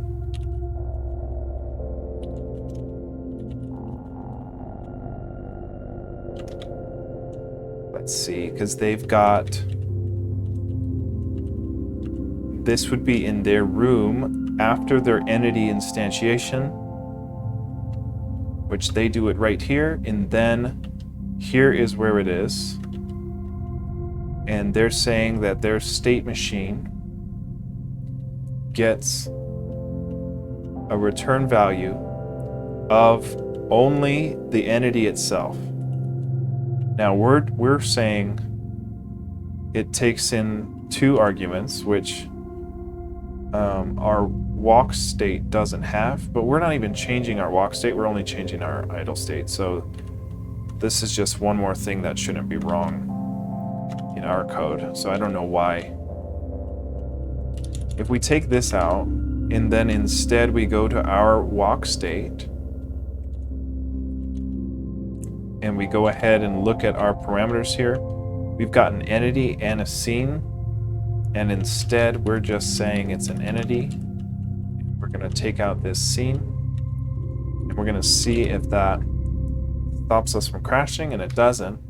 So let's go dig around theirs a bit more and see their entity walk state. Now, their entity walk state actually does have two parameters.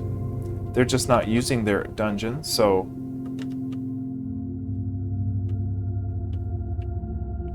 yeah, the more I look at it, the more I don't get why it's not working. Because their walk state is actually pulling from the parameters, but we're not changing to walk state, we're changing to idle state. So if we go to their idle state, they actually don't use that params argument anywhere in their processAI function. So I don't get why ours is crashing.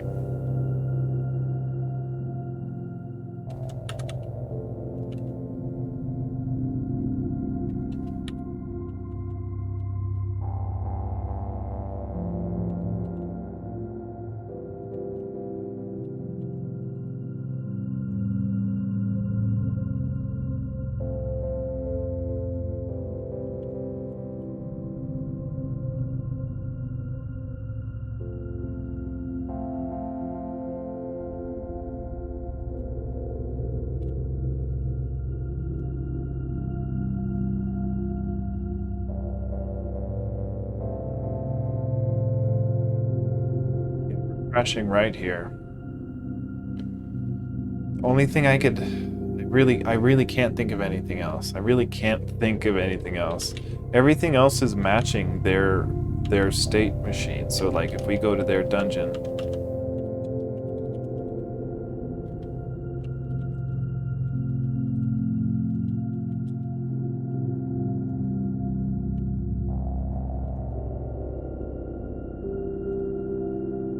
their room actually.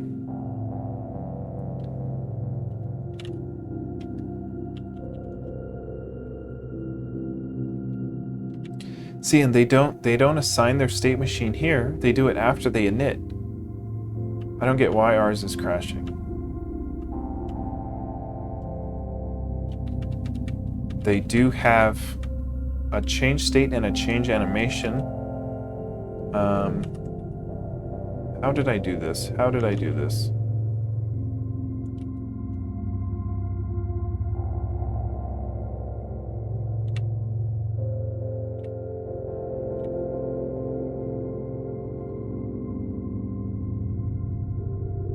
We've got the same change state and change animation.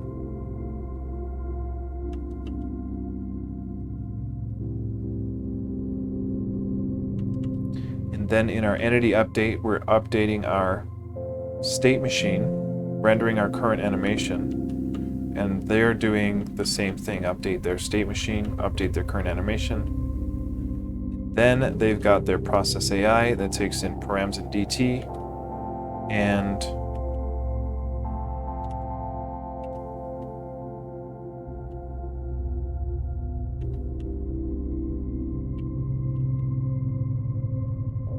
Ours is doing the same thing. Self, state machine, process AI, params, and DT, and we crash right there.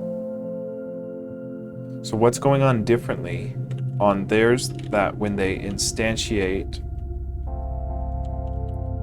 in their room, they instantiate an entity, and then they assign it a state machine, and then they change the state machine, which is all stuff we're doing.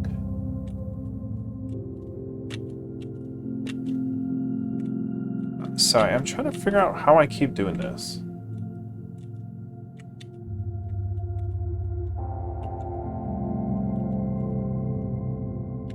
Keep accidentally switching.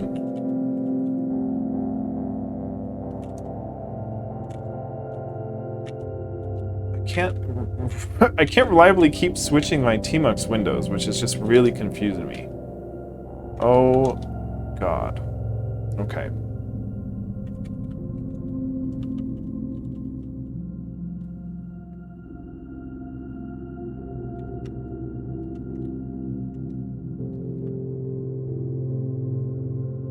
You know, I don't think we're doing this.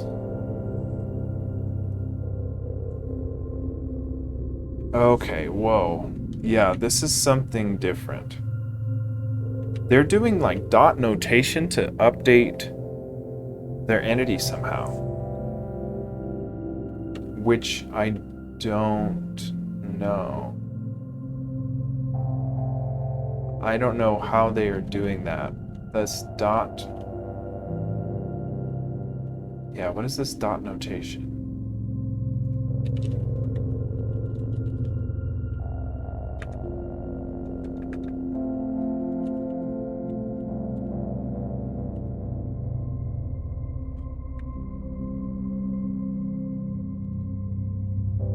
Okay, so used for states that can be controlled by the AI to influence update logic. By having this and not just bundling decision making into update, we allow ourselves to reuse states between the player and agents rather than create a separate state for each, or at least allow the player to use the base state and call its own inherited version of that state to save on code.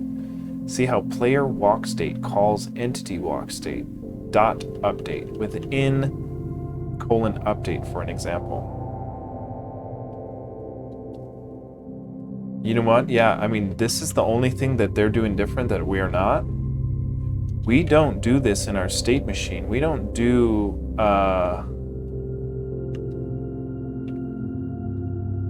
self.current. Let's take a look at our state machine here. I don't think we're doing this.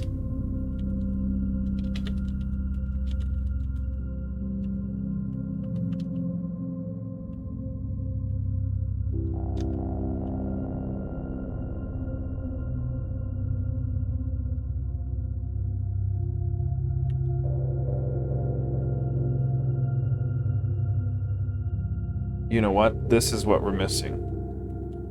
Our state machine class doesn't have a process AI function.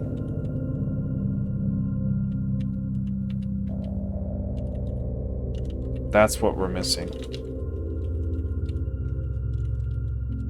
I thought that the entity had it was enough, but our state machine has to defer it to its own. Does that make any sense? Our state machine class has to have that function, and what that function does is run the process AI function on the current state machine. So our state machine, what like idle or walk, has that function, but when we call process AI on the state machine itself, we don't have a way to use that function unless we go into our current state machine. I think that's it. I think that's why it's been crashing. I don't fully understand it, but we're not crashing anymore.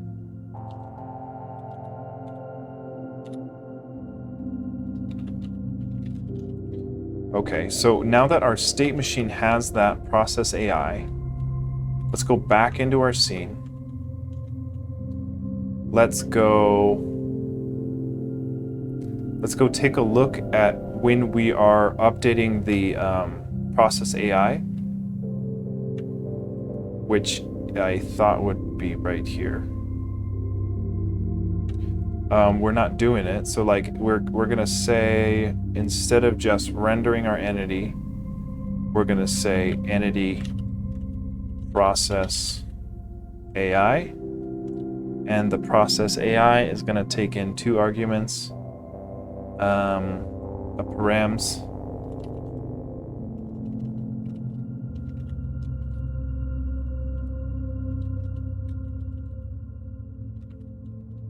and delta time.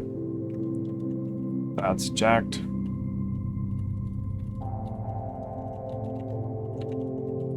Okay.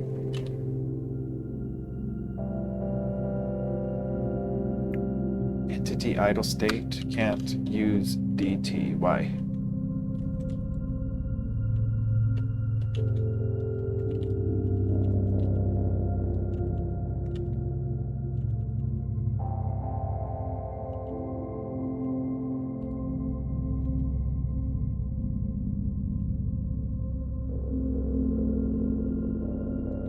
And you know what? This is, don't want to do this in our render function. We want to do it up in our update, which we are doing up here. So let's see.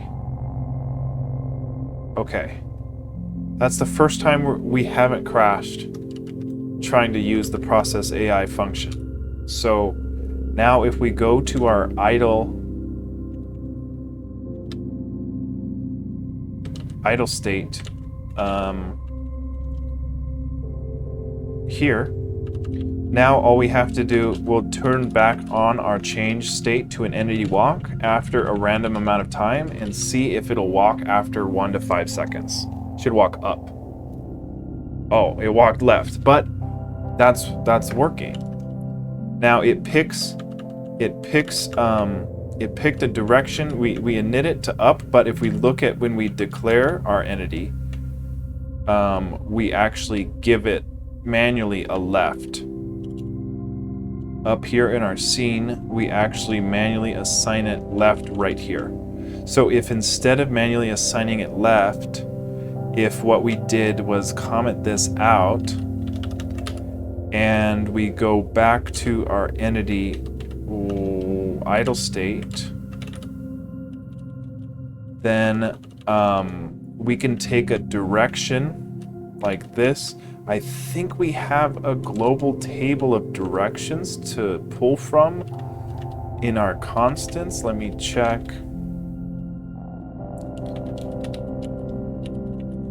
No, let me see directions. We do have a possible directions from our scene. I feel like we want this as a global table in our constants.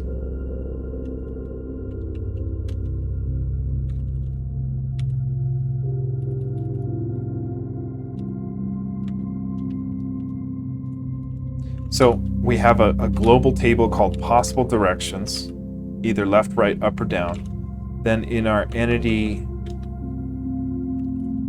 idle state, we want to go and say, hey, this direction is gonna be not set to up, but like if we set it to up here, the gecko should be facing up.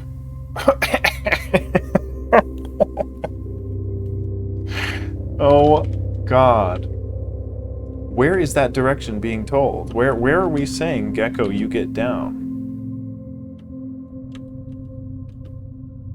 Dude, that was like the funniest thing I've done today on programming. Like, oh yeah, I totally get it. Complete opposite of what I think. Gosh, we're so close, because it's like, if we go to our scene, where are we saying we're not giving it a direction? We're not giving it a direction, so why is it facing down? Maybe there's a... I don't know why it's facing down. But we're not changing it. We're not giving it a direction here. We could, but we don't. And actually, yeah, we probably should do it there. Dot direction... Oh. We have it right here, facing down. So if we switch this to up, it should be facing up, yeah. Okay. And then after a random 5 seconds, it it goes down. And that's because if we look at our entity idle state, come on, entity idle state. Actually, yeah, where the flip are we telling it to go down? It's just gonna change its state to walk, so maybe in our entity walk state, we default it to down. We default it to whatever entity direction it is. So there's... What's so weird is that our direction is set here. So why would it start to walk downwards all the time? Oh God.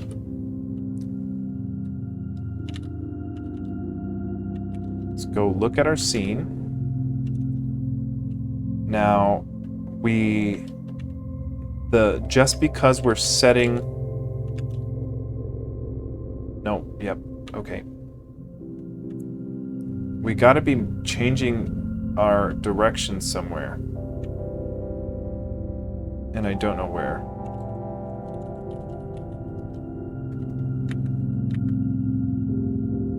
We do...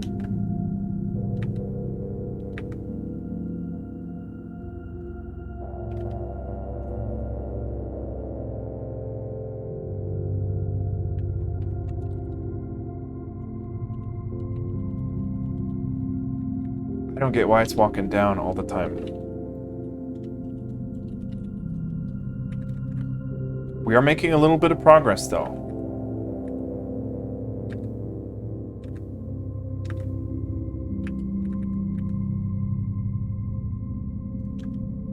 Okay, this is what's happening right here. We're setting in our... Let's turn this off and see. We should be walking... Okay, the direction we're facing. And that's because our entity walk state picked a random direction. But, okay, so that means if we keep this on, was it just a fluke that it went down every time? Yeah, because now it's going right. It was just a fluke that it went down 2 or 3 times in a row. Because it's really going in a random direction.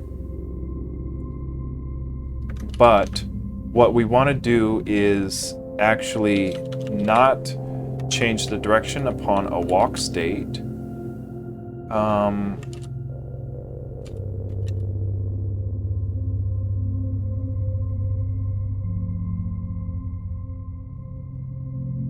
Wow, that looks pretty cool though. That's cool. We want to do... this is where we can do some stuff.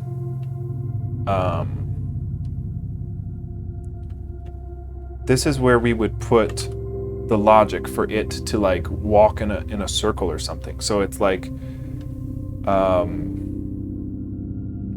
we can get rid of almost all of this just for now and just see if we can give it a little bit of logic that we want. So it's like if it starts, let's not give it any AI for the walk mode, so it should just walk in a direction, but it doesn't actually update anything in our walking state.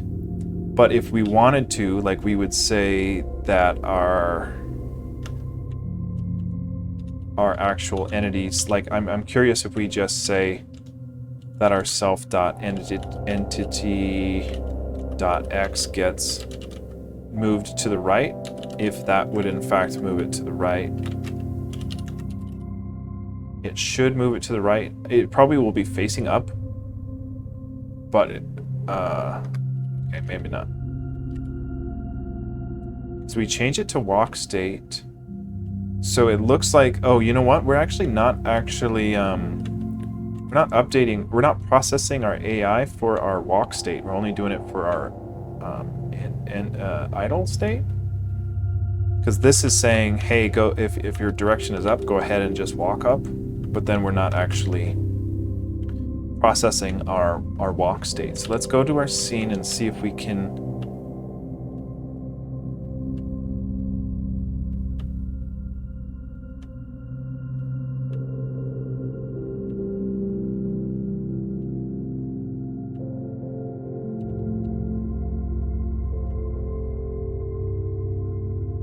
You know what? Yeah, we defer it to the state. Oh God, okay. Yeah, we should be actually processing our AI for our walk state.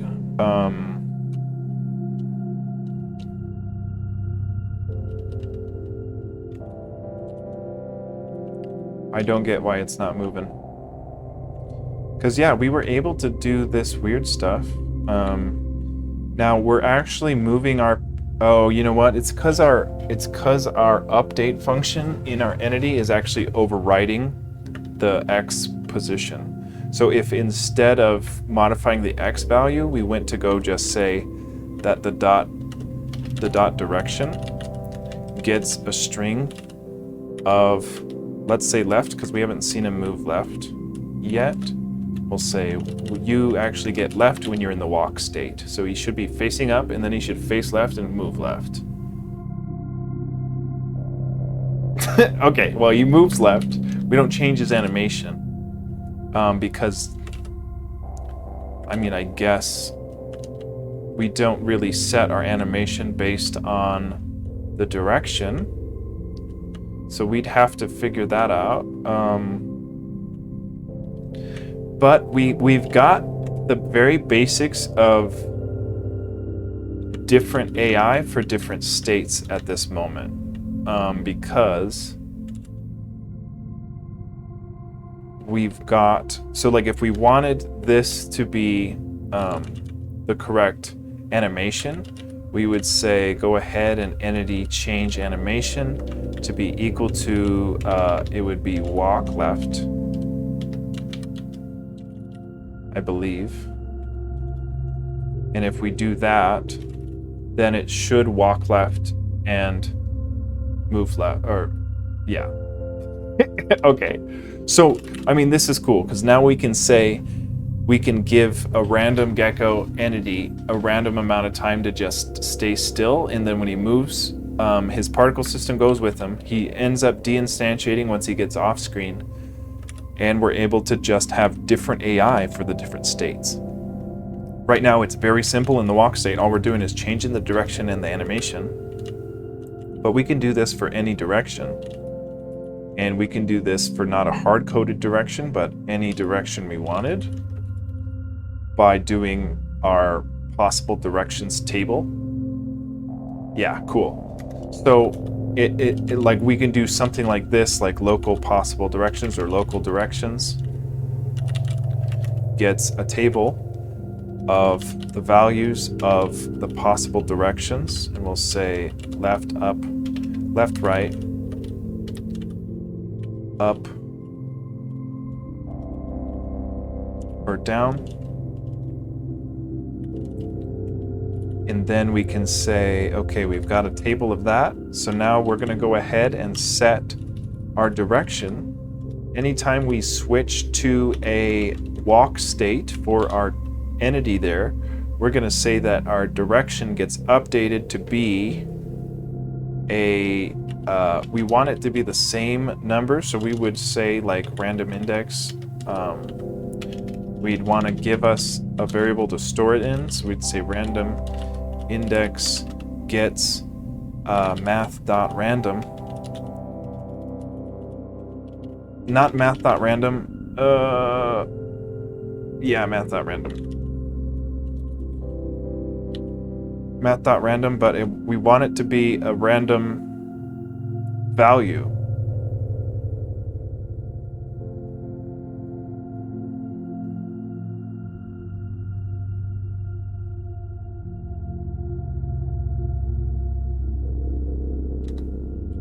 So yeah, we say math.random function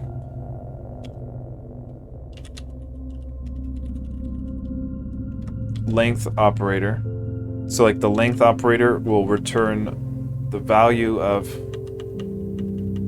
how many keys are in the table. So in this case 4. So it'll say math random 1 through 4, and then as long as we change our direction to be a direction table at index of random index, then we can actually pass it one of those values. And actually, okay, I'm looking at the line of code beneath us here, and we actually do it, they actually do it like this, like directions at the index of a math.random. But see, we want to change the animation to be the same, which is why we did it like this. So we're going to have a random index. We're going to set our entity's direction to be this random, this direction.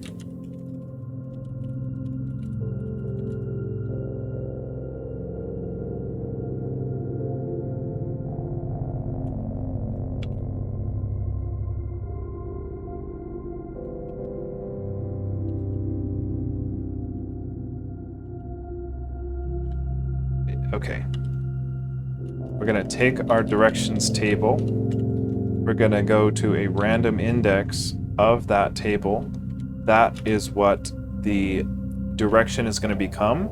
And the animation is going to be the same random direction. So we're going to concatenate with a stringified version of our directions at our random index. Should be the same number, should be the same direction rather. And then if we concatenate that right, then we just close that function and we run it and see it should get a random direction and he should be facing the, oh my Jesus Christ. Oh Lordy.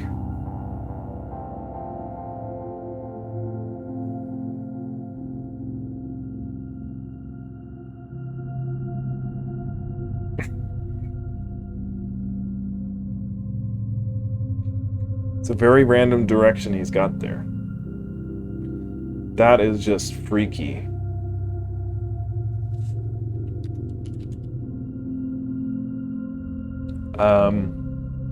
Yeah, we don't want to do that every time. How do they do it? They only change it.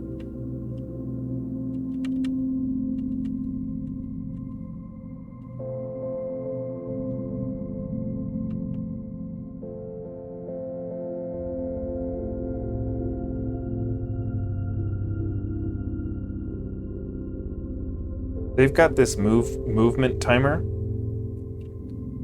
that they're doing. But we want, like, if we have like a local has direction gets false, and then we only do our random index if we don't have a direction. If not has direction, that's just so stupid. Not has direction, we're gonna get the direction and the index. And then as soon as we populate that, we're gonna say that our and this is jacked, because this will just reset every time. We need to set this outside of, outside. We'll say has direction.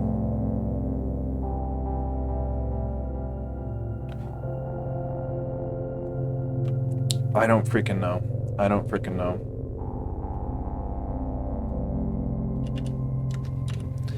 It's setting a random direction every single frame. It's like we only want to do it once.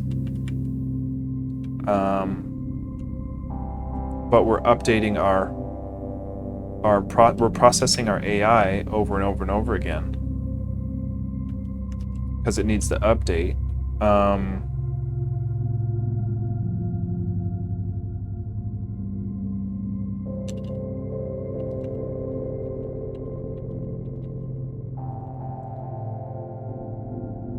So we want to just do this. We just want to do the assignment to our direction and animation only once. So like what they do is they have this self-movement timer, movement duration, and they're saying if their movement timer is greater than the duration, then they're going to go ahead and change their state. They're going to go ahead and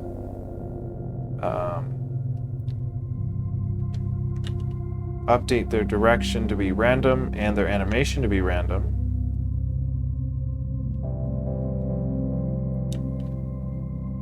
And then they're gonna update their movement timer, and if their movement timer is greater than the duration, they flush it. Yeah, see, ours is different than that. We want to just do...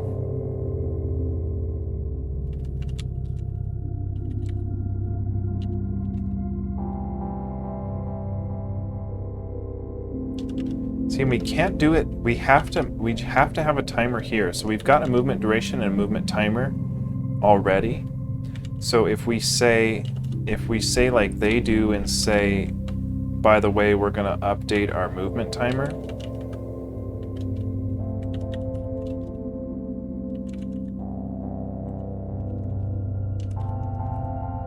And we only do this, we only assign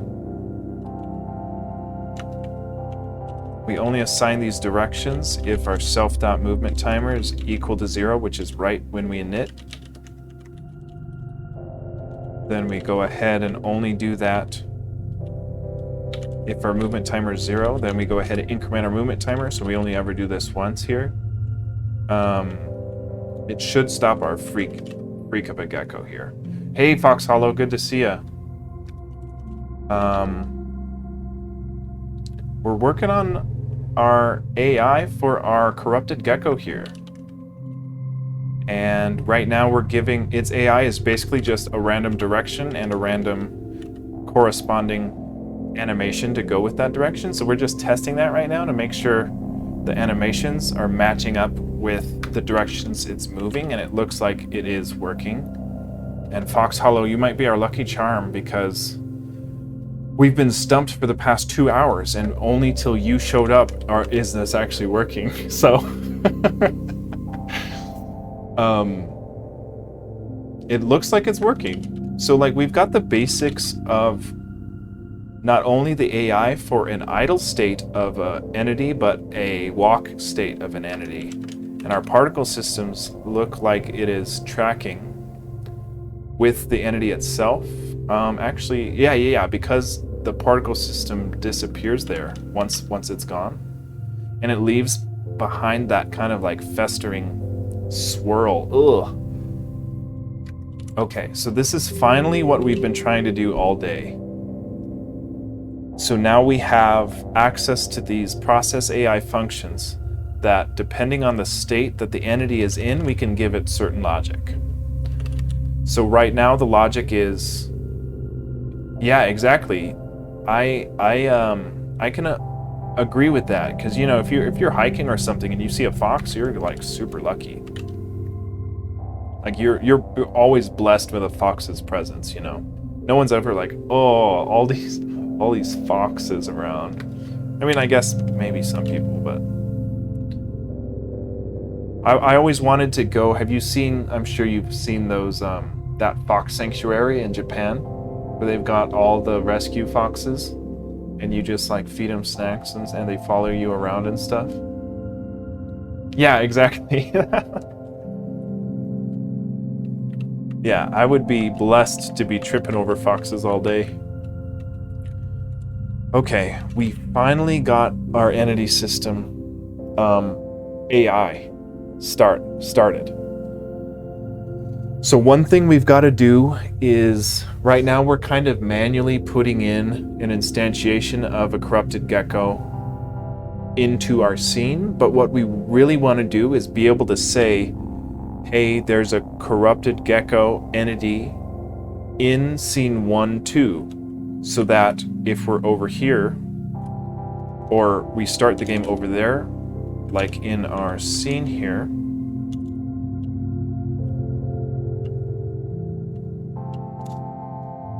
it's in our play state actually. So is your Fox Hollow, is your neck all sore from all those hats we made you wear today? If we load up 1-1, scene 1-1, see how there's a corrupted gecko in that scene? We want to be able to say, hey, all of our global map declarations, there's only a corrupted gecko in certain locations. because right now it's just in the current scene. So tomorrow we'll probably be updating that so that every map scene has a specific set of entities. And then we need to go so that we're not hard coding it into only the entity 1. We're hard coding that only entity 1 gets this stuff, but we need to go cycle through all the entities of that current scene's entity instantiation so that we have a potential of 5 or 20 or whatever entities.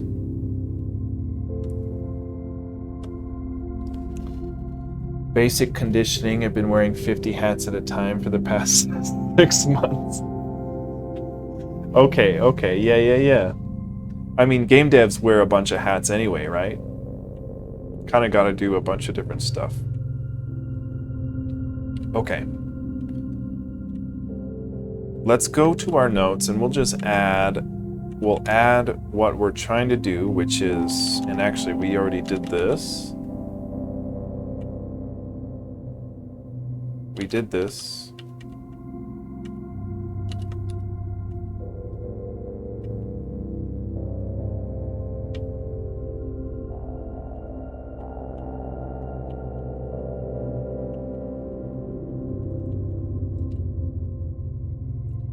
We want to say that we have to put entity instantiations inside of map declarations so that we can have different entities in different scenes, and then update only current map entities.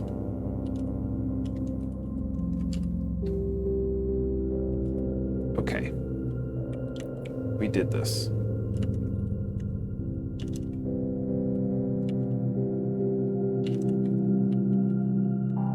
Okay. Let's take a look at our get diff and what we did. So we want to take this out of our entity class. We'll go back to that, take out that comment. What we're doing is we're running the function processAI for our entities before we update them. We added a function called processAI to our state machine so that we had access to that function that defers it to the current state machine's function called the same name. We can take out this possible directions from our constants. We'll go ahead and do those two things real quick.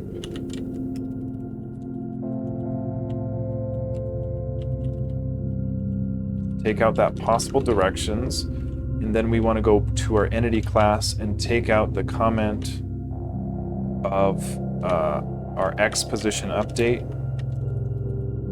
Then we'll continue looking at our get diff. And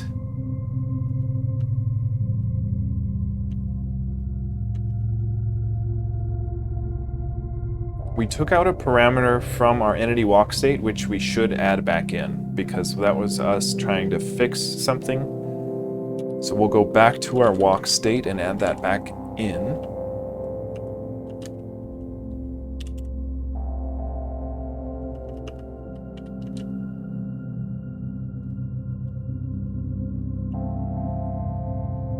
We'll add in a reference to the scene, and we'll just uncomment this. We'll put that parameter into the self scene for our walk state, just in case we need to reference it. Okay, and then we didn't do much more than that. We do give it a walk state. We give it a walk state AI, which is just waiting a random amount of time and then setting both its direction and its walking animation to a random direction. And then our entity idle process AI is just waiting a random of up to 5 seconds and then changing our state to our walk state. So we're going to say process AI functions for our git commit, process AI functions for different states, or for, yeah, process AI function for different entity states. Okay, and then we'll git push. Okay, well, hey, Fox Hollow, I appreciate you being here and checking it out. Today, you really came in at the right time to actually see us not banging our head against the wall. But I guess I'll send you over, Fox Hollow, because you're the only one here. If you want to raid Puke7, he does some NES. He does some NES ROM development, so he's building a game in an NES emulator. So it might be fun to just say hi to him, and then I hope you have a good night, man. It was fun watching your stream today. But I'll catch you later. And then, hey, Ktronics, thanks for hanging out, man. It would be really lonely if you weren't here. So thanks for hanging, and I'm sorry you had to witness what you witnessed today, but we got it working towards the end there. But yeah, I'll catch you guys later. Have fun with the raid. I'll catch you guys in the future, I'm sure.